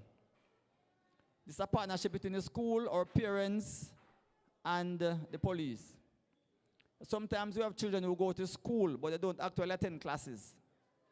And so when they go to school, the teacher will, the subject teacher will mark their books. And then they report to us on a daily basis. We check those books to see if they are actually attending classes. We offer them mentorship, we coach them, we work with them. If we realize they need counseling, we have trained counselors who come in and have dialogue with them. Again, we are trying to curve their behavior to get them from probably a direction in which we are heading in to becoming model citizens. And the fourth pillar, we have our Safe School program. And this is led primarily by our school resource officers. Of course, it's a partnership between us and the schools, as also our parents and other stakeholders. So SROs, school resource officers, they are trained how to deal with children. They go into the schools. We attend the school devotions. We attend the Parents Teachers Association. We conduct lectures with our children. We conduct school searches to ensure that to get the offensive weapons off the school compound and the dangerous drugs, we try to get those off the school compound to ensure that the school is a place conducive to learning, where the children can focus and attain a good education. We also have our parenting seminar with our parents. Because if we work with the children, sometimes their behaviors become modified, and the parents are not used to these modified behaviors. So we also inform the parents of what we are doing, so they know how to treat with these children. So our focus, as I said, 4 of the 6 pillars deals with remedial behavior of our children. What we realize is that, I don't know much about science, but for those who know about science, we know that the prefrontal cortex that assists with good decision making in a human being is not fully developed until you're about 26, thereabout. So most of our children who misbehave at this stage, their brain is not fully developed. So this is when they need the coaching, the mentorship.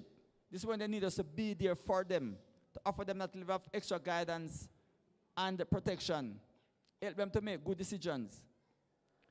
So at this stage, we try to go all out to work with our children, to try to get them to modify their behavior.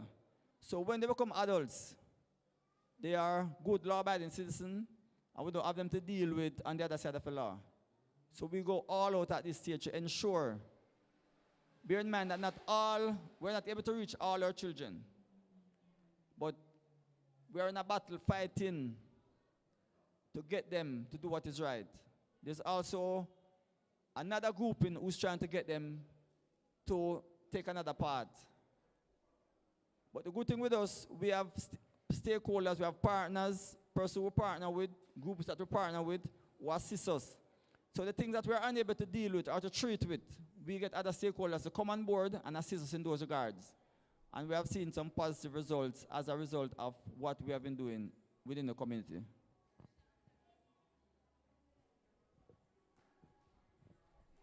Okay, so as I said earlier, I'm part of MPM Waste Management Limited, and we're responsible for our garbage collection. And how would garbage collection help to create a better environment for everyone? A clean environment promotes better mental health.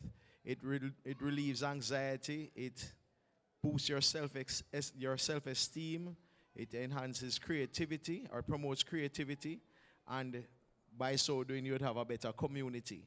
You'd feel more part of a community and you get on better with your neighbor. And just overall, a clean environment gives you that sense of pride, and we understand that this game is going to make a better Jamaica for everyone. So I would say that's how garbage collection would assist with that.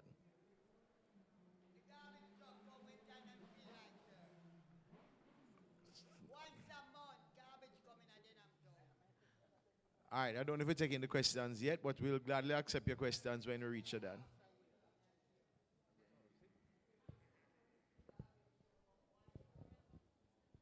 Miss, hello? Where do you live? Where do you live? The truck came there Friday. The truck was there Friday. The truck was on that road Friday.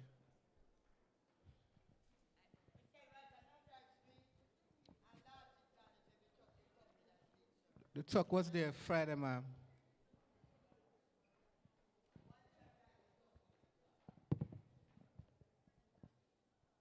All right.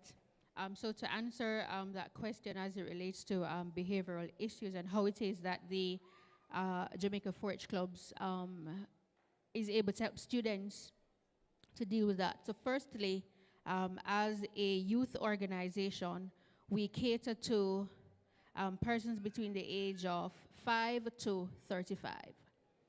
So for most of the schools within the Kingston and St. Andrew areas, you'll find us in most of the public schools within Kingston and St. Andrew.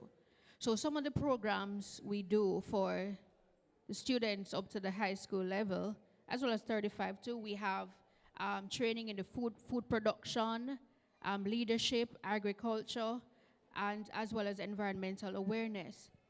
Now, to speak specifically to some of the programs where, it can help to mitigate behavioral issues. For example, in our schools, we know that agriculture is a therapeutic, or should I say, it can provide, or aid in the therapeutic process.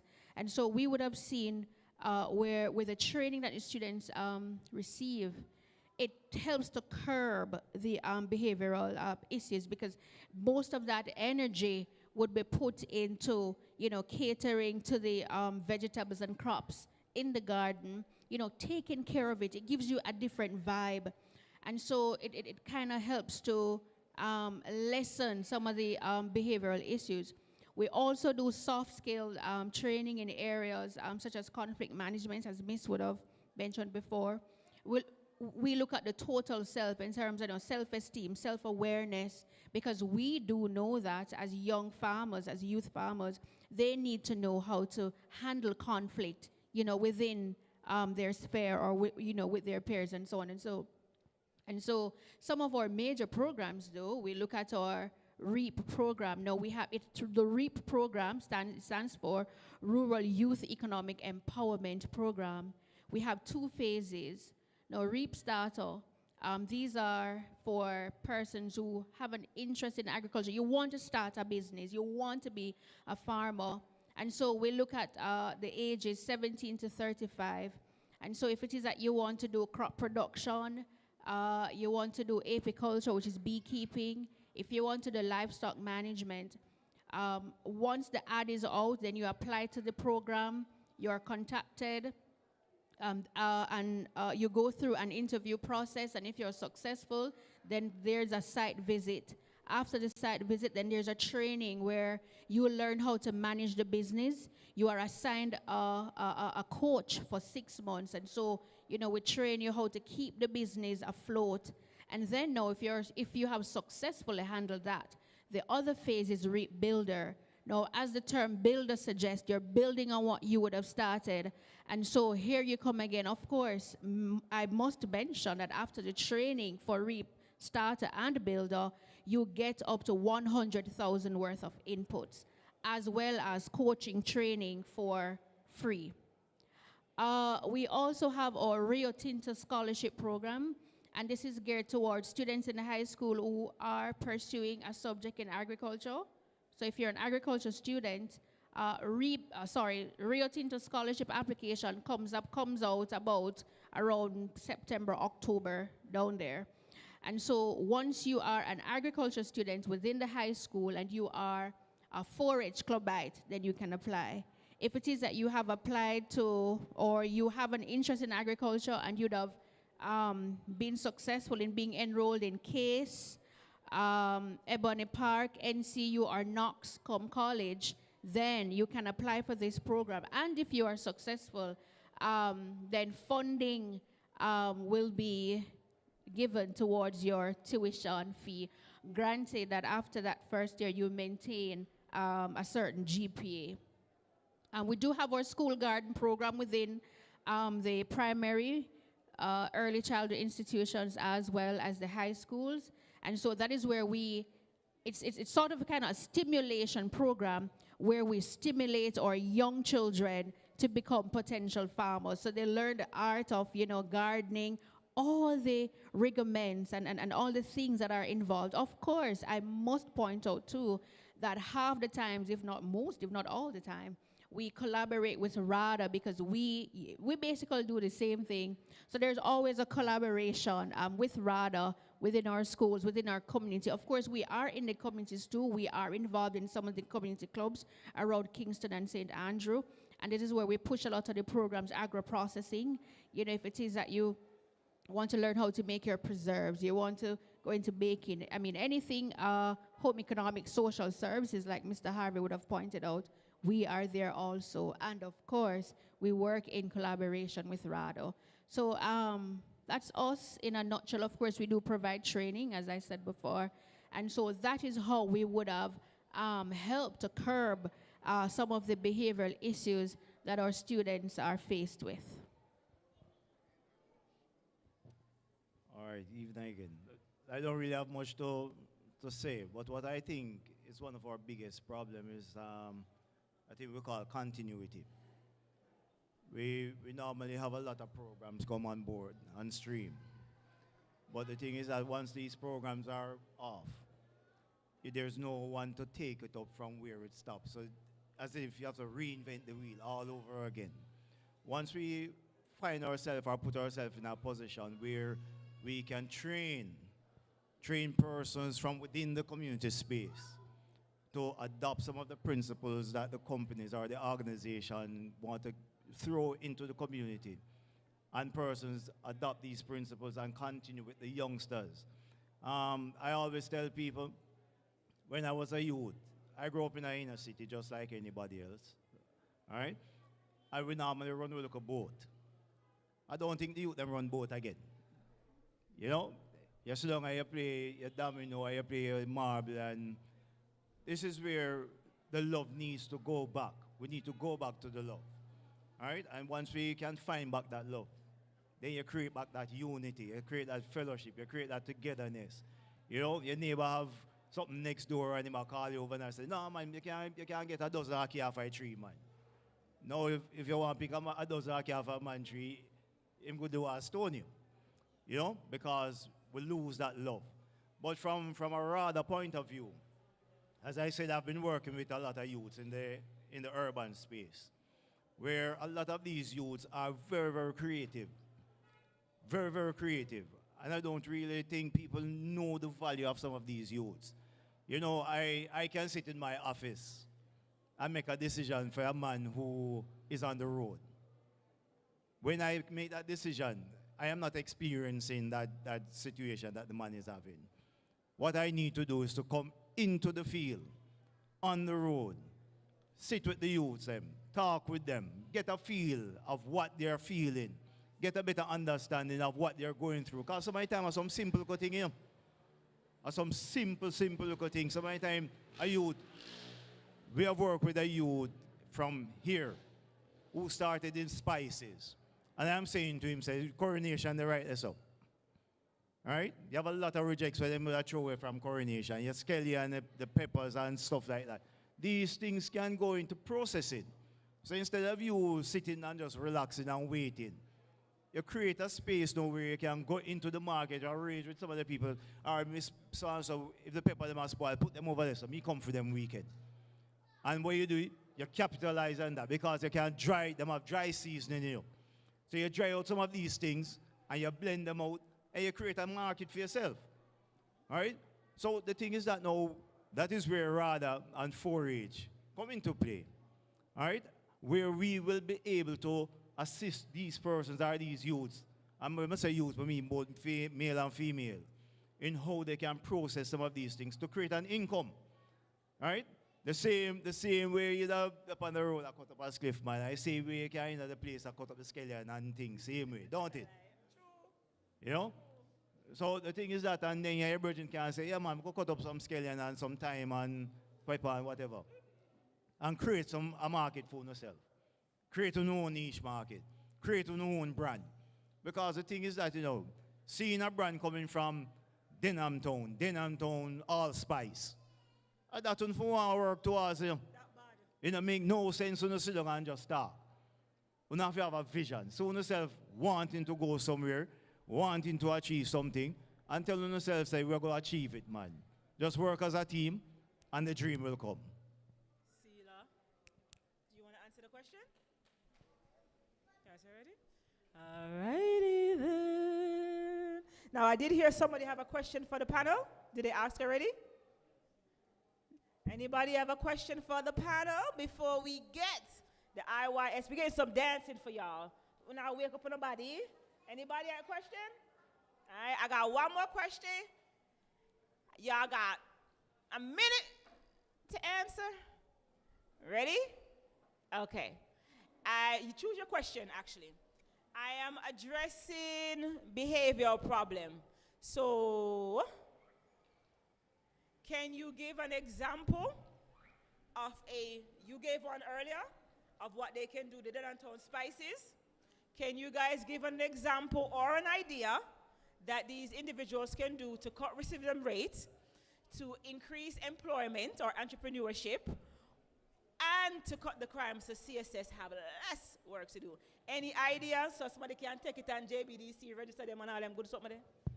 Please and thank you. Alrighty.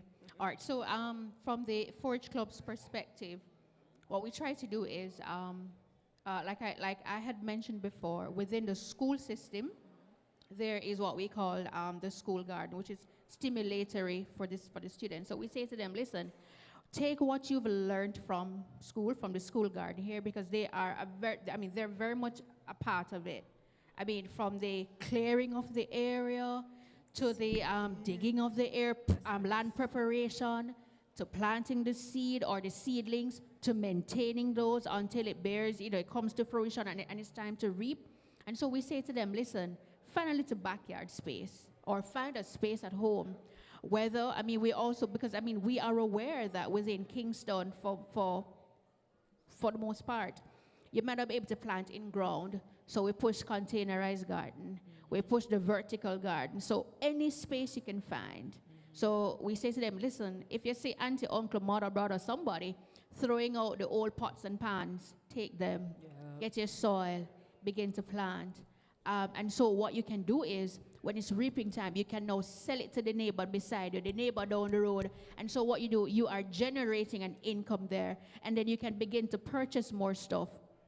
And then, so these are some of the things. It's the same thing with the livestock production, whether you have a space where you can put a little cobra on the back and start off with even 10, 15 chickens. And so these are some of the things we try to push. With the older folks, because like I said earlier, we deal with people from as young as 5 and as old as 35. So for then we would have mentioned the Reap Starter and Builder programs. Now this is where you actually get training. Once you're 17 to 35, you actually receive training in entrepreneurship. And once, of course, you go through the whole application process. There's an interview process. And then if you're selected, then the next phase would be training. So you receive training, and then after training, you are assigned a coach for up to 6 months, And then within that sphere, you receive up to 100,000 worth of input based on your interest. So whether it's beekeeping, apiculture, whether it's crop production, whether it's agro-processing, whether it's livestock, the choice is yours, and then you receive that. So guess what? You are growing. And then builder, as the word, like I said before, builder, what it does, you're now increasing production. And so, we send you on your way for phase 2. Once you apply again and we see where phase 1 was successful. And so you keep building, and then from there, with the training received, you are well on your way to being your own entrepreneur. So thank you. That's what we do. While we pass, I'm laughing because part of this initiative is to take an area behind us to make an api and aquaculture area. So we will be calling you to help train these persons and the api and the aquaculture. Apiculture, for those who don't know, the people that make honey, okay? The bees them, just so you don't know. That's apiculture. Aquaculture are the freshwater fish we want to see.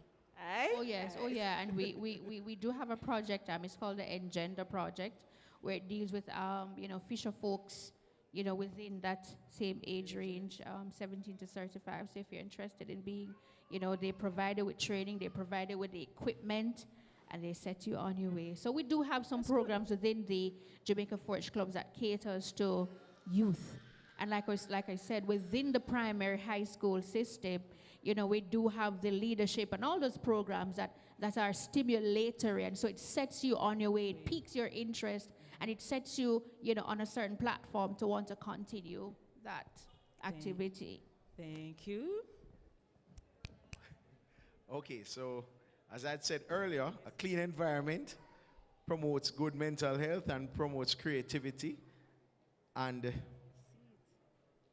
it would also, if you have a clean environment, it would promote investment in your community. People would want to invest in a space that's clean, and there's a sense of community. There was an instance, I can give one example. You said share an example, where we had a dump site, and we cleaned up the dump site for the community, and the youth in the community started a car wash on that same site, and they were able to do something productive in their community and earn an income. And as I said, it's an indirect solid waste garbage collection where we're not training anybody to do anything, but indirectly, a clean environment does help to foster a better community and relationships with each other and all of that. So I would say that's the indirect way that we could assist through garbage collection. Thank you. All right. How does restorative justice help to reduce recidivism? All right. So in restorative justice actually is a subset of a bigger picture. Restorative practice. So restorative practice is the preventative side of restorative justice. Restorative justice comes after something has happened. Restorative practice is the before. And so we have what we call a 2-day restorative training workshop that we do for children within the school. We do for youth clubs, like the police youth club, etc. We train community groups. We train just about everybody, every citizen in the community. When we do the school training, that takes in about 20 students, 5 teachers, and 5 parents. When we do the community groups, it takes persons who are a part of the CDC, the police youth club, you name the various entities within the community, the church. And so in those training, we teach persons how to rebuild relationships, because a big part of what is happening in our community that really causes persons to have to want to be reintegrated is domestic violence. And so this happens when we hear domestic violence. A lot of times we are thinking of the man and woman thing. But it's the brother, sister, it's the family, it's the neighbors. It's all of these conflicts that separates and divides community, and in the long run affects everybody within the community. And so when we bring these groups together and we train them, in this 2-day workshop, we teach you how to rebuild relationships. We teach you how to use circles to resolve your conflicts, etc. And we do this in what we call fear process. Teach you how to re-engage, how to have communication, because a lot of the times what we realize that really causes the problems in community is lack of communication. Persons don't know how to talk to each other. Somebody asks you a simple question, the way you answer them sometimes triggers something much deeper, and in the long run, out of this simple argument, sometimes somebody is stabbed, somebody is killed. Recidivism comes because that person goes, one person is arrested, and this person feels as if they were not the one who started the incident in the first place. And so that person is thinking, when I come from jail, when this court case is over, then I am going to retaliate. Or the persons who are left in the community believe that my friend was imprisoned wrongly, and so they retaliate. And so what we aim to do in restorative justice is to reduce recidivism through training. And all of what we do is free. Persons within community, as you do this 2-day workshop, it is free of cost. It costs you nothing, right? The Ministry of Justice provides the trainers, the material, everything that you need. What you come out of this with is a certificate that can be used in any workspace, in any place in Jamaica. Out of that also we have the restorative training that persons use to become a facilitator. Right here in our Denham Town Center, we have persons from this community who may have walked into our center for one reason or the other, and they end up becoming a volunteer. Then they do the training, the restorative justice training, which is an 11-module training, 2 days per week, and they end up becoming a facilitator. And so they now end up getting a stipend, which is sometimes quite good, to start doing what it is that were once causing a problem in helping others to avoid the conflict. And so restorative justice offers all of these training, and as I said, all of them is free. Free, free, free. And so when you use our processes, it will indeed reduce recidivism, makes Denham Town the choice of place to live, to play, to do business, and to raise your family. Denham Town, this is the way to go.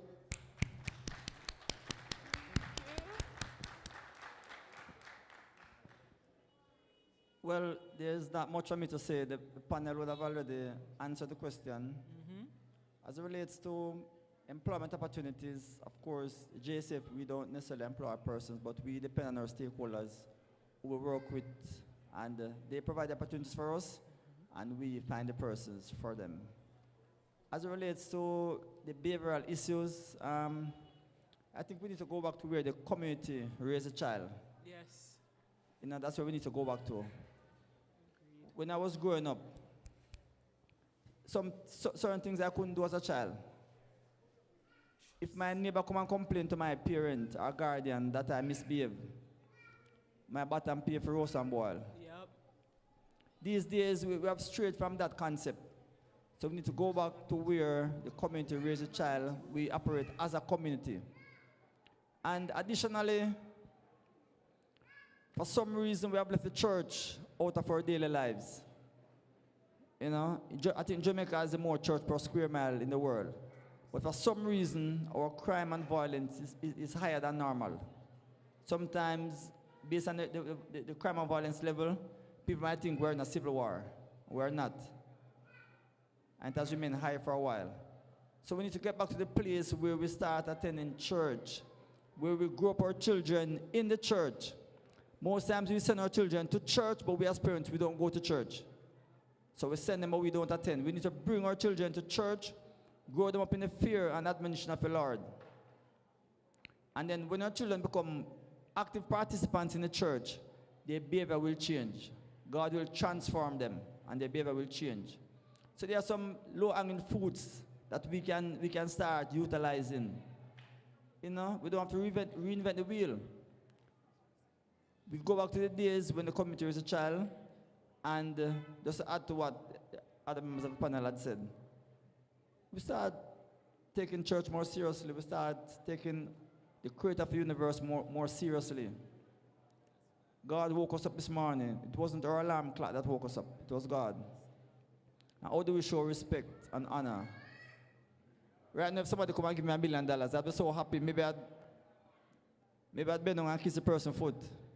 God gave us a life, and we don't show God the level of respect that He should get. We worship God because He's the creator. But for some reason, we think that we can survive on our own. We wake up, we go about our business, we do what we feel like doing. And scant regards to the creator of the universe. So we need to start going back to church, bring our children to church. Don't send them to church, bring them to church. Get them actively involved in church. And we'll watch God transform their lives for the better. Thank you. Give a round of applause, ladies and gentlemen. We'd like to thank the panel so much for your knowledge, your wisdom, your understanding, your blatantness, your straightforwardness, because sometimes some of these individuals need to hear it straight out of the horse's mouth, whether they like it or not. So we appreciate it. One more time, give them a round of applause, everybody. Thank you, guys. All right, so we got the final panel, and then y'all can go home. So I'm gonna call the panel members, and we have a performance dance by adults this time, by International Youth Fellowship. So get you guys self together. I need Dr. Anna Richards from BOM, a counseling psychological there on Duke Street. I need Damian Burke, a mentor in the area. I need the JSIF representative, the two individuals from IYF and the CDC to make your way to the panel. Scotia, make your way to. Let me repeat for those who don't hear. Dr. Ann Richards from BOM, Damian Burke, he's a mentor and also a facilitator here, the JSIF representative, the two gentlemen from AYF, the Scotia, the cooperative, she's here. Girl, you're here. Go, no, and the department, you're not going to go right there, so. I didn't know she came, ladies and gentlemen, the Department of Cooperative and Friendlies. Most of y'all going to be like, what, where, when, and how? She will explain to you what that is. All right, so Misty, make your way to the song. So I need to have Dr. Ann. Mama. Girl, I'm going to call you Ann. Doctor. we're claiming it. Dr. Ann, we're claiming it into existence. Yes, sure. JSIF, I don't see JSIF. Yes, we do. Hey, Mama. CDC, no, I don't see you. CDC. CDC, going once? All right, so ladies and gentlemen, while the panel take its seat, we will introduce to you the International Youth Fellowship Dance Crew. Give them a round of applause, ladies and gentlemen. Louder than that. Woo! Thank you.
again. Give a round of applause for IYF again. Well done. Thank you for giving us that beautiful dance at the Transformational Vision Project. We are here at the final discussion panel for the Vision Project. The vision statement, empowering communities through partnership, innovations, and visionary leaderships. Now, we have a couple of individuals on the panel. This is only going to be 25 minutes, so you guys can get to go home. We feed you, and then you guys can go. No, because we know that's what you guys want. We're going to give everybody a chance to introduce themselves. For those who weren't here before, you introduce yourself. We give you a question. You answer what your company does in relation to that question. And then we ask follow-up questions outside of the group. Everybody good? All right, there's 2 mics on the table. Please put it towards your mouth when it's your time. And whoever wants to start. I'm not going to pick on you like they did in school. You know those ones where they pick on you when you're in school? All right, Mr. Lady. Thank you. You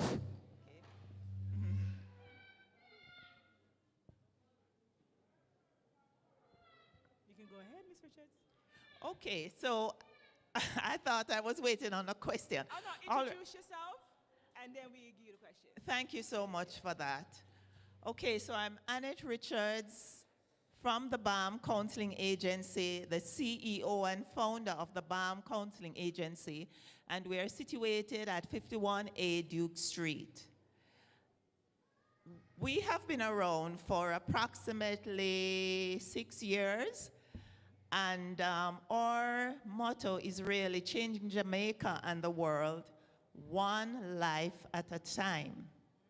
And we do that by counseling within the walls, but we take counseling out of the 4 walls and try to get into the community. And so with a topic like this, the Transformational Vision Project, which seeks to, as it were, transform the community through stakeholders coming together and partnering for the well-being of the community, the BAM is poised for that. Perfect. Thank you. Okay, so good afternoon, everybody. My name is Vinette Gregory, and I am from the Department of Cooperatives and Friendly Societies. We are an agency within the Ministry of Industry, Investment, and Commerce. Our objective really, or our mandate, is that we work with community organizations like Denham Town, and it's really to foster the development of the social and economic segment of the community people. Thank you. Hello, my name is Joshua Park. Actually, I came to Jamaica 3 weeks ago from Houston, Texas, as a new International Youth Fellowship Director. So at this moment, actually I'm not that familiar to Jamaican culture yet, but now I'm learning. So as I'm a director of the International Youth Fellowship, I'm really interested in the youth problems and our future leaders. So today I heard there is a special meeting here. So I want to make the better network, a better connection. So this is how I come today. Thank you. Thank you for coming. Yes.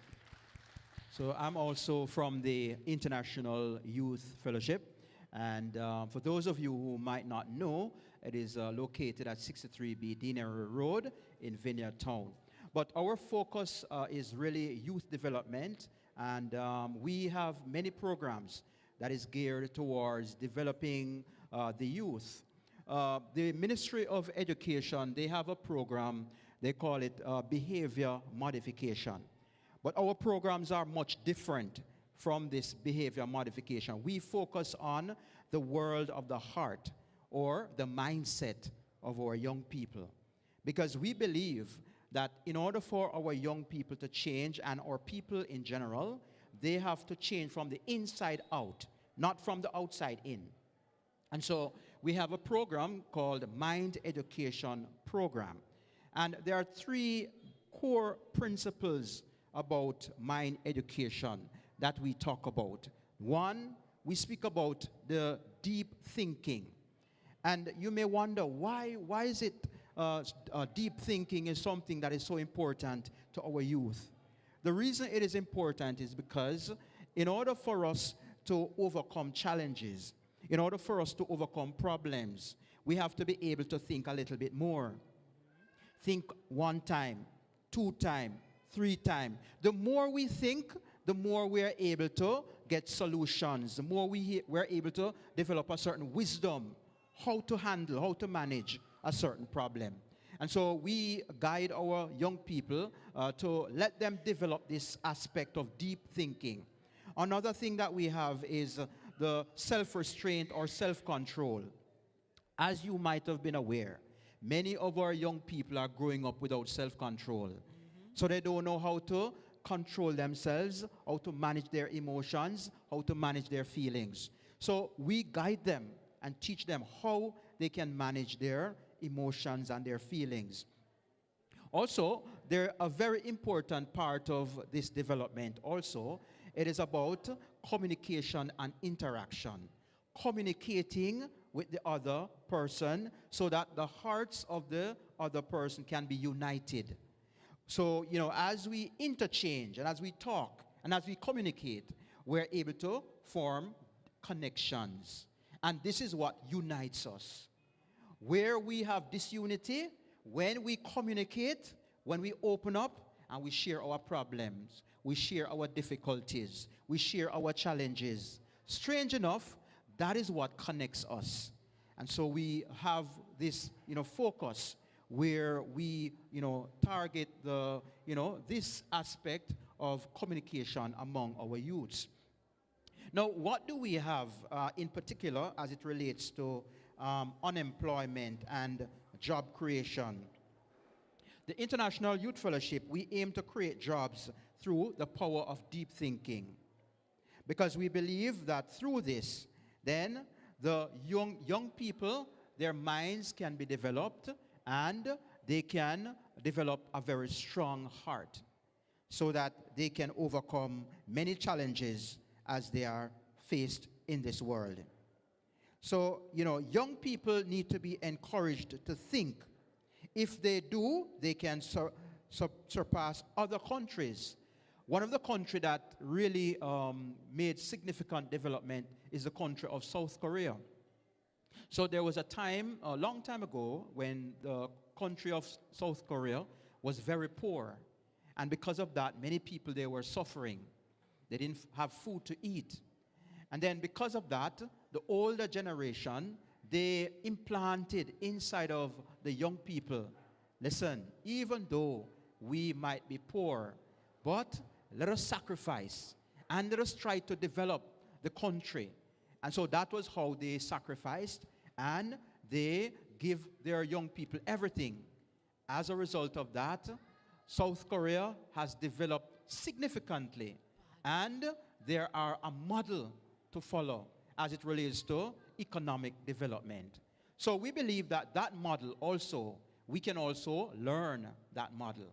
And through that, we can learn also how we can overcome our lack, our weaknesses, our insufficiencies. And that is what can make us become, greater and more developed, in the future. So mindset education is very effective for our young people. We have been helping many students break free from addictions, for example, like gambling, and also drugs. Governments around the world are recognizing the effectiveness of this education, and they are adopting it inside of their schools. And quite recently in Ethiopia, they have accepted us in their institutions. And we have developed a curriculum, and we are working with the schools to develop this change among our young people. So through this World of Heart, we plan to change our young people one step at a time. We know it is not easy, but we also believe that God made each one of us with a heart. And because God made us with a heart, then we can change. Do you believe we can change? Yep. Yes. Because every single one of us have a heart. Then, once that heart is changed, then there can be significant development. We believe that very firmly, very deeply. And as we implement some of these programs, we have a program now in Southside where we have skills training. We teach skills such as hairdressing, we have cultural dances, and also we introduce also our mindset education to the students there. And many students, they are, expressing a lot of change as they interact with us and as they experience much of the, change that comes through these programs. So we're really thankful to be a part of this community and this, development that is going on in this community. Thank you so much. Thank you.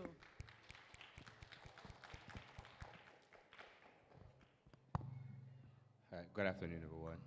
So my name is Damian Burke. I sit today in several capacities, but first I sit here as the Restorative Justice Field Officer in the Social Justice Branch at the Ministry of Justice. I also sit in the capacity as the General Secretary of the Denham Town Police Supervised Curfew Monitors Program. I also sit in the capacity as the Youth Support Coordinator for the Denham Town Division, where I gave support to youths across Denham Town, Anatown, and Fletcher's Land. So in terms of mentorships and other support programs. I also sit in the capacity as the president of the Restorative Parenting Association, which was formerly named as the Restorative Parenting Club. So we'll speak more as how we impact and give our support toward youth support and educational leadership. All right?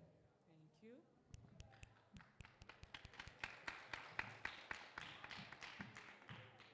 All right, so good day, everyone. I am Tonian Fowler from the Jamaica Social Investment Fund.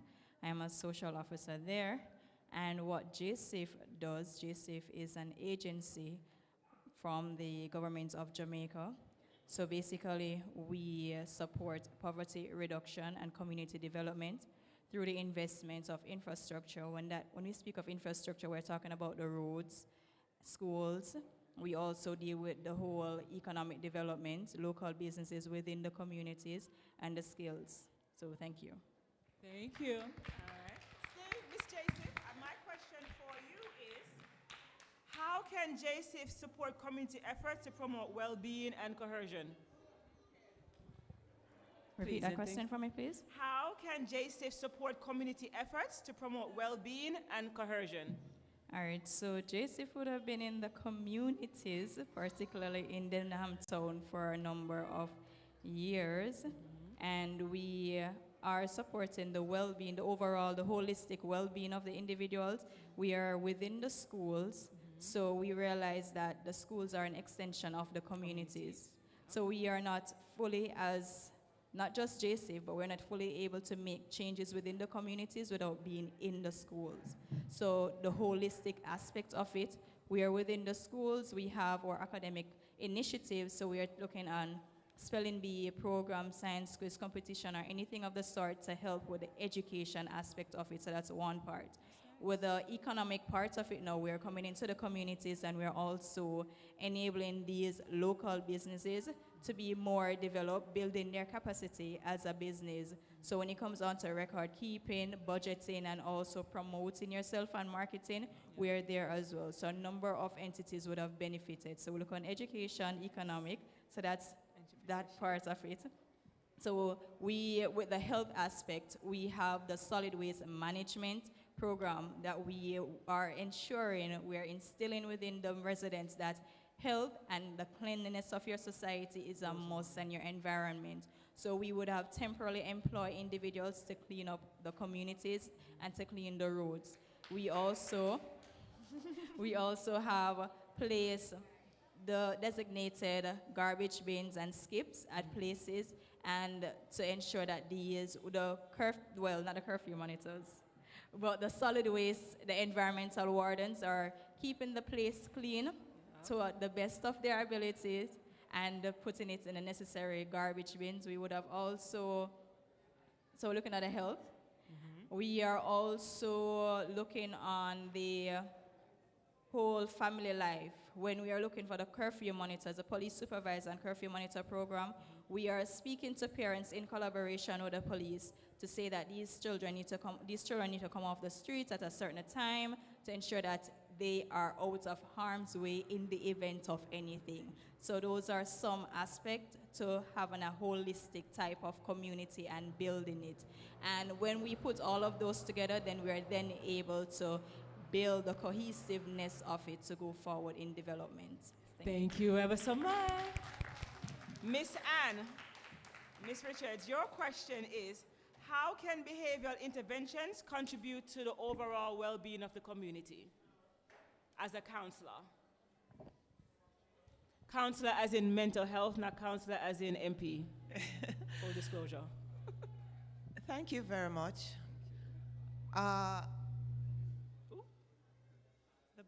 The BAM Counseling Agency seeks to provide individual and group counseling. Apart from that, some of the things that we do is we partner with schools, where we go into the schools and we make an assessment of what's happening through the school administration. And then from there, we design programs that will help to assist our children in terms of them having a holistic development. So the BAM looks at the fact that each person has a spirit, soul, and body. And because of that, it's not just about addressing the psychological or the emotional, but what's happening physically and also what's happening in terms of their relationship with the Lord, because that's very key. Each person needs what we call protective factors.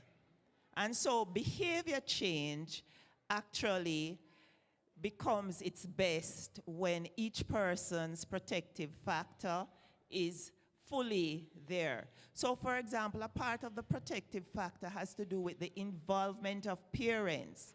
If a child goes to school every day, but there's no parent to kind of checking in on them to find out what's going on, how did you do, how was your day, what did you learn today? If a parent is not there to provide that kind of support, then what we will find is that that child might not survive.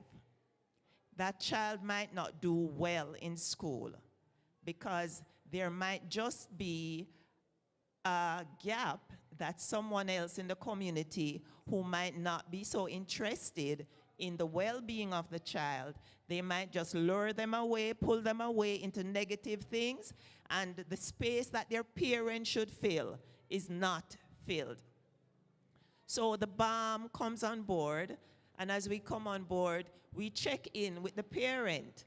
And so we have family camps where a parent and child can actually come apart and spend some time having recreational activities, learning activities, and activities where they can strengthen the bond between parent and child. And once that is strengthened, then you'll find that that child will be really moving ahead in terms of their school activity, their participation in school, and their function. You will find them having less issues in terms of conflicting issues with the school community. So the BAM seeks to address that. And we have another program that we have designed, and it's called the Anti-Bullying Workshop. We have realized in the last 3 to 5 years that throughout Jamaica, there has been an upsurge of bullying in the schools. And because of that, we realize that if this thing is not dealt with, then we are going to find it affecting other areas of our national life, which in some cases it has already been doing.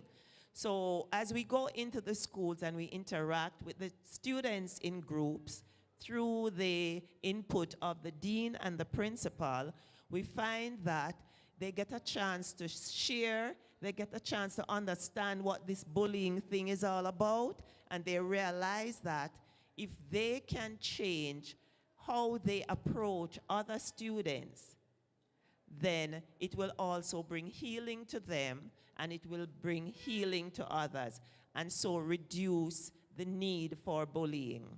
So that's something that we are working on, and we're seeing the fruit of it already. I'll stop here for now. Thank you. Welcome to Jamaica. Mr. Joseph, I got a question for you.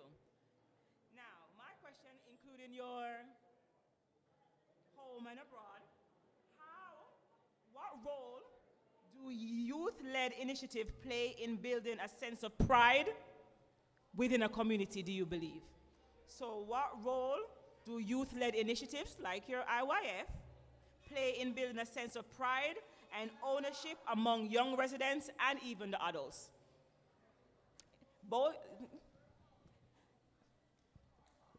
Why are you passing the mic over?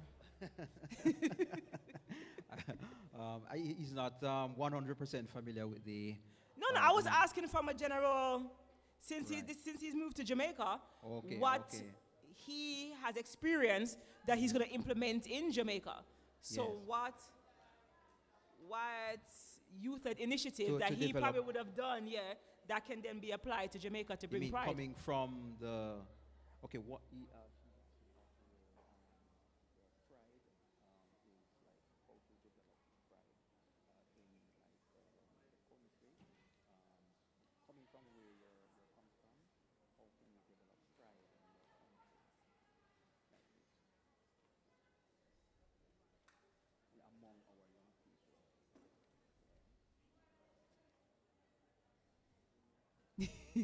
Okay, I will explain.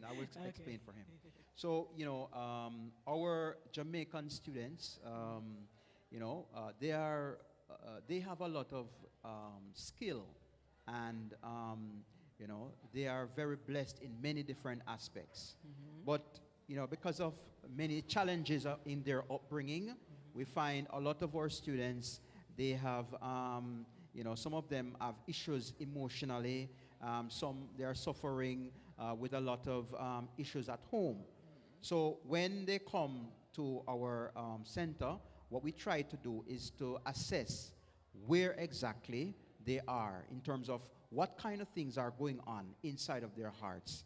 And then when we assess that, from that point, we're able to tailor the solution from the messages that we have in our mind education program.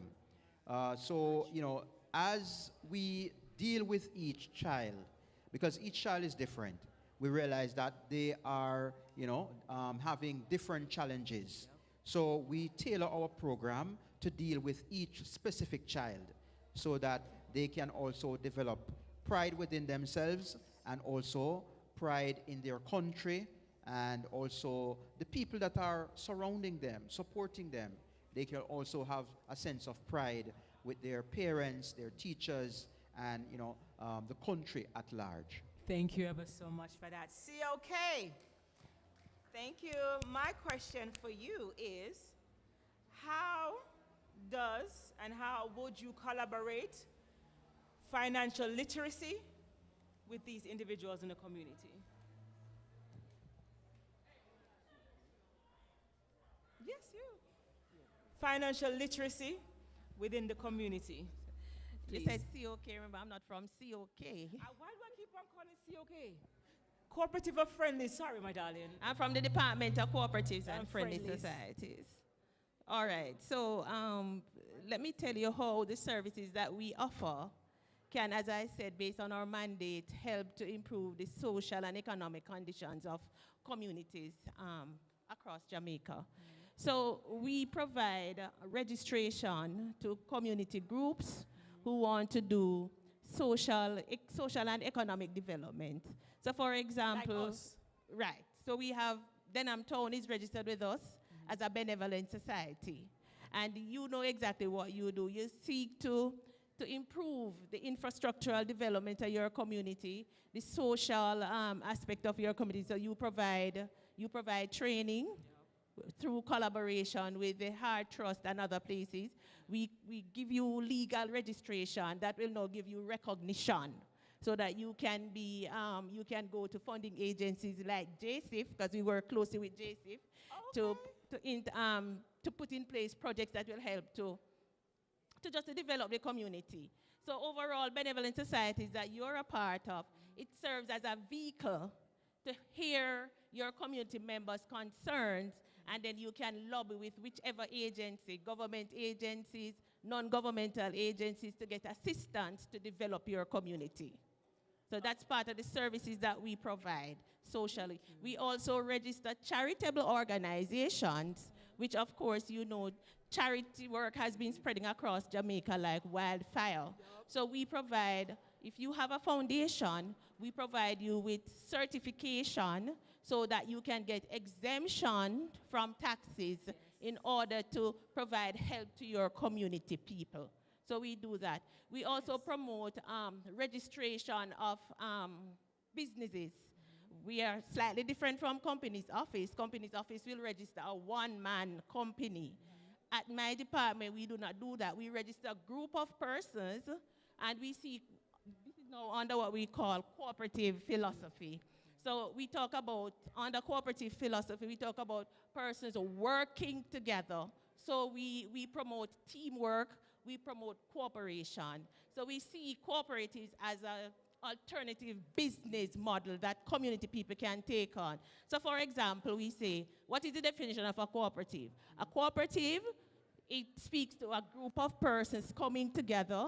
You have limited resources, but you have one common economic concept or idea, and you want to come together, pool your resources, and register that organization as a business which belongs to you, the members, right? So for example, in the past, you mentioned, what did you mention? COK? A cooperative. COK is a cooperative, but it's a credit union. And that is where a group of persons come together, put their funds together, and provide loans, and they save, and it benefits.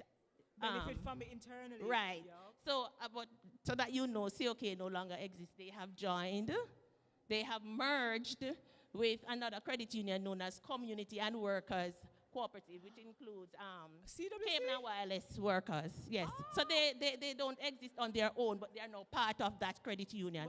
So all the members of COK are now members of that other credit union. I learned something today, thank you. Right. So we see cooperative as an alternative economic model. So when I was coming, I looked at what could we introduce to the community members in Denham Town. So what if you have a group of young men then who wants to do a business? One may have the concept and you want to introduce it to others. So you say, why don't we register something like, because this is what I see happening, a mobile car wash. Yes.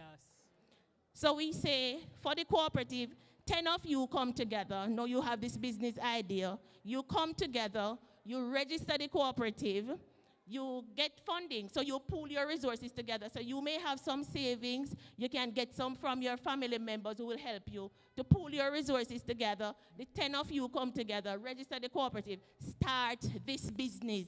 You work in the business. Whatever profit you make from the business, it is shared amongst you, the members.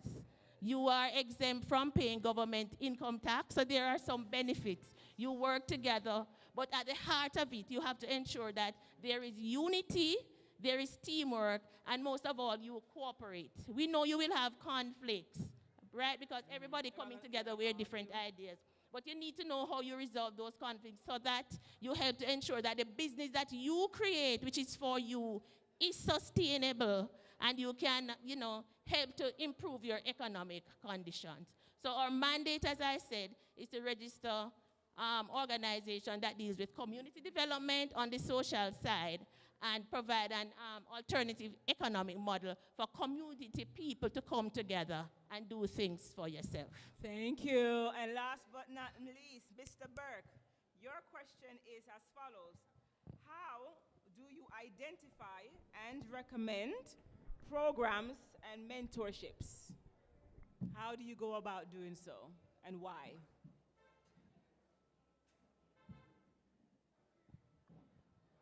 How do we identify programs that support youth in mentorship, right? So if I'm to use from the restorative standpoint, when persons are referred to the restorative justice for intervention, and during our pre-meeting process, whether the facilitators are in conversations or in dialogue with the parties, we would have able to assess and know that this person will need internal or external referral, right? In a case where person may need psychosocial support, person may need counseling, external counseling, or therapeutic counseling or other trauma counseling. Because these type of counseling will also give support that the youths are lacking where the behavioral patterns is shift. So while we identify these behaviors or these patterns, we can able to say, this person will like to refer to a mediation program or mentorship program at the Denhamtown station, for example, on a Wednesday, where the person will give some mentorship support throughout a period of time. Or what we do at the Restorative Justice, I personally implement a program that focus on life skills elements, right? Where I covered over 34 topics, both 30 selective topics and 4 elective topics. And these topics are various ways where we can able to assess these persons. After we do something we call a risk assessment. The risk assessment will definitely give us a gap of where this person at and how we can work with them. So we would have partnered with other agencies like the Multicare Foundation. We know USAID no longer it's now in limbo, but that would have been one of our primary support. We also have the Fight for Peace, who also provide psychosocial support and program coordinate activity that will give our youth assistance through maybe several after-school programs. So there are many ways also as the youth support coordinator for the Denhamtown, Annaton, and Fletcher's Land, working with the youths through the curfew programs or any other program. We would have seen where young people would have come to you with their challenges or their issues, and you, myself, would have tried to identify how I can help them, what support can I give them, what are the needs I can give. So in a case where a person say they want to go back to school, I saw my friend earlier came in, that's Judith Edwards from Art. One thing I would have normally to call on her to ask if she can take in any recruitment or what's a program out there for the art pro. So I would encourage you, support them through motivation and interviews of these persons, assistant, guiding through the application process, mentor them. And you have some persons who would have come to you generally that they just want help. Right? They just want they want access to their civil document because some person doesn't know how to fill out a basic form.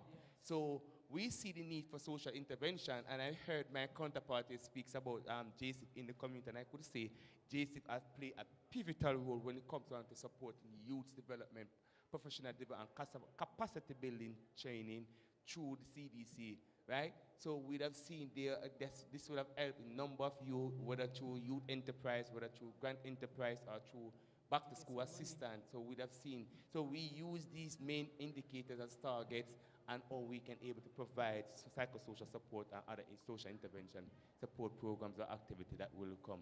And I know personally coming back, I will definitely be working with BAM because we already been working with our cousin agency, which is the Victim Services Agencies, who would have a number of mentorship programs to our youth. We don't just work with youths in the community, but we work with youths in the school.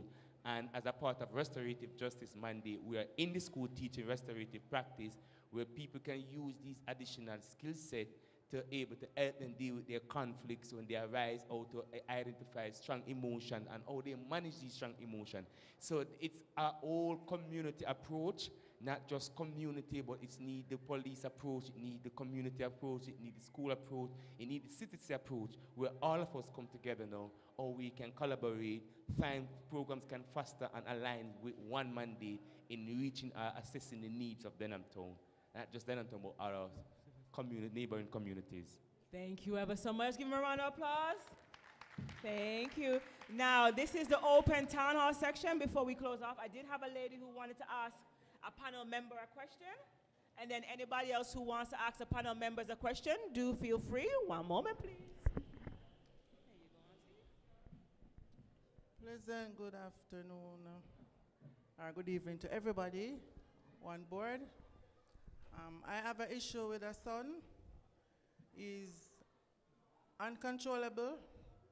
I need to know how can I get some support or some help with him because he's unbelievable. All right, I get where she's going, so I can assist that. May I ask whose community are you from? From Anatone. Anatone community. So what I could advise you to, I could say, one, you can either visit the restorative justice branch, where we can focus on the underlying issue. Because every child who has uncontrollable behavioral pattern, there are some underlying issues, whether at the structure of the home or in the society itself, because children easily adapt to the narrative of society. You can visit the police station, the Denhampton police station, the CSS, you can speak to constable. Several constables there or corporal blacks that they can able to look at the matter. But what they will do first, they will refer you for the restorative justice for an intervention process where we see that if the intervention works and after which the counseling comes in.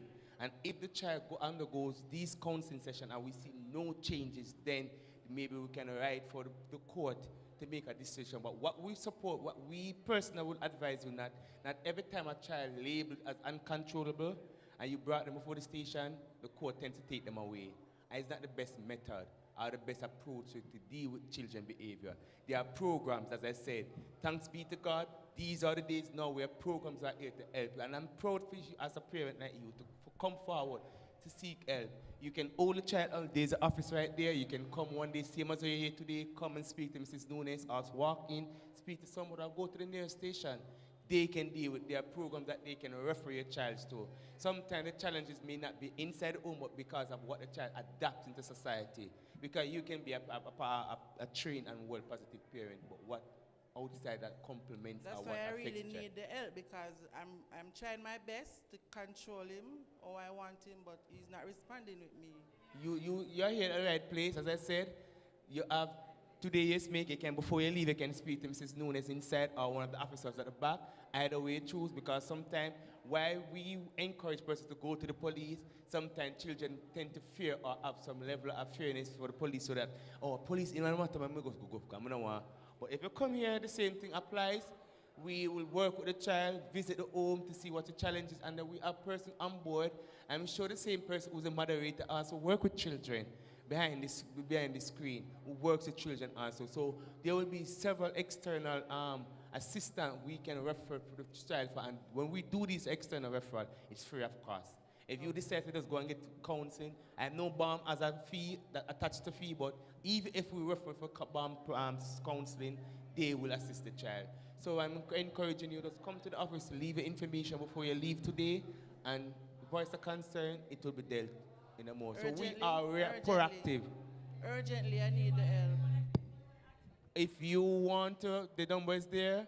I'm not sure if anybody here in the panel will also say what they can ask for services. Okay, as the mother says, this is a problem child. This problem gives a lot of problems on the outside. But as my colleague here says, there are many underlying issues that are not identified. So what we would do is we would have one-on-one counseling with him. And then as we engage with him, we would be able to decipher what is exactly the cause or the root cause, what is causing all of these things inside of his heart. And then when we identify that, then we're able to, give this mind education, solution, which I mentioned earlier. And of course, we have worked with a number of students who have problems like these. And when we touch the center, the root of the problem, that is when we're able to address the problem precisely. All right, thank you very much. Thank you, Mama, for Madam asking. Moderator, if I should say too, for my JCIV counterpart here, I'm looking at a program where we want to work with over 140 youth who would have come through this office here through restorative intervention for various different kind of offenses and behavioral offenses. And we want to see how best JCIV can come on board in terms of financial support in providing alternative trainings, because the training will also provide certification and some form of thank you to our partner groups who come on board, like the counseling agencies that we will know we want to make it an ongoing support as something that we are looking to work with youth in Denhamton. Because we know our youths are precious, they are the future of the nation, and with our help and with the approach of the community and others, we know we can able to catapult these youth to greatness. Perfect. Thank you. Anybody else have a question for them before we close off? Let me add my section to that. For those who don't know or weren't here, as Mr. Burr called out, I am a criminologist. I am a criminal profiler. Yes, we exist in Jamaica. It's not just a make-believe. It's not just a foreign something. So I can assess, along with BOM, with the behavioral assessment intake sheet. We identify truancy, identify bullying, identify sexual harassment, identify gang affiliations, identify domestic violence witnessing, because when you beat the mother and the father beat the mother and the daughter beat, una have the pitney to that. So when the children go to school, they are doing exactly what they see at home. So when them call you at school and you know say John a fight at school, you cannot be mad at John. Because you're the reason why John is acting up at school, because you're giving him exactly the behavior, how he thinks he should act. Now, Mama, I'm not saying that's what you're doing. I'm just saying some parents do that. All right? So any other question before the panel, before we close off? No? Well, let me stand up officially. Thank you, my panel members, for being a part of it. And outside of that, we here at Transformational Vision Project, the intro, would like to thank you all for attending. Thank you for those who are listening outside who don't want to come in. Thanks to the one them around the corner where I peep. Thank you to all our performers. Thank you to all our shareholders, stakeholders, and contributors. Shout out to Better Pack, the only major corporate company that has partake in this initiative. And for those who don't know, Better Pack, they're right down by, where's that was, Spanish Town Road? Right down by Fosco Oats down there. So to show that they're way down there and they still want to help the community that on this side. So there's people out there who want to help you guys in here. So just know that in a few months, there will be linking JSIF and the cooperative, because we will be having a farmer's market. So we're going to need to highlight you, JSIF. We're going to need some money for that farmer's market too. I'm going to throw you out there real quick. IYF, I'm going to need y'all to deal with that, okay? And BOM, you know, we're going to get you the counseling together. Anybody have any questions for me before we go? No? So we would like to thank Mr. Pinnock, Mr. Soares, Mr. Carr, Mr. Grant, and myself for this event. And we will see you guys in a couple of weeks. Our telephone number and contact information is on the banner, or you can Google the Transformational Vision Project for all the information that you have here, so we can help you, direct you to job placements. We have a block factory that's going to be done. We have farms in St. Thomas. So for those who want to try them and look at apiculture, agriculture, aquaculture, we are here. For those who want to do music, this gentleman here is a radio host and a radio personality, so he can help you with anything music and engineer-wise in that standpoint. So we have everybody on our team. Thank you ever so much, and you have a great day.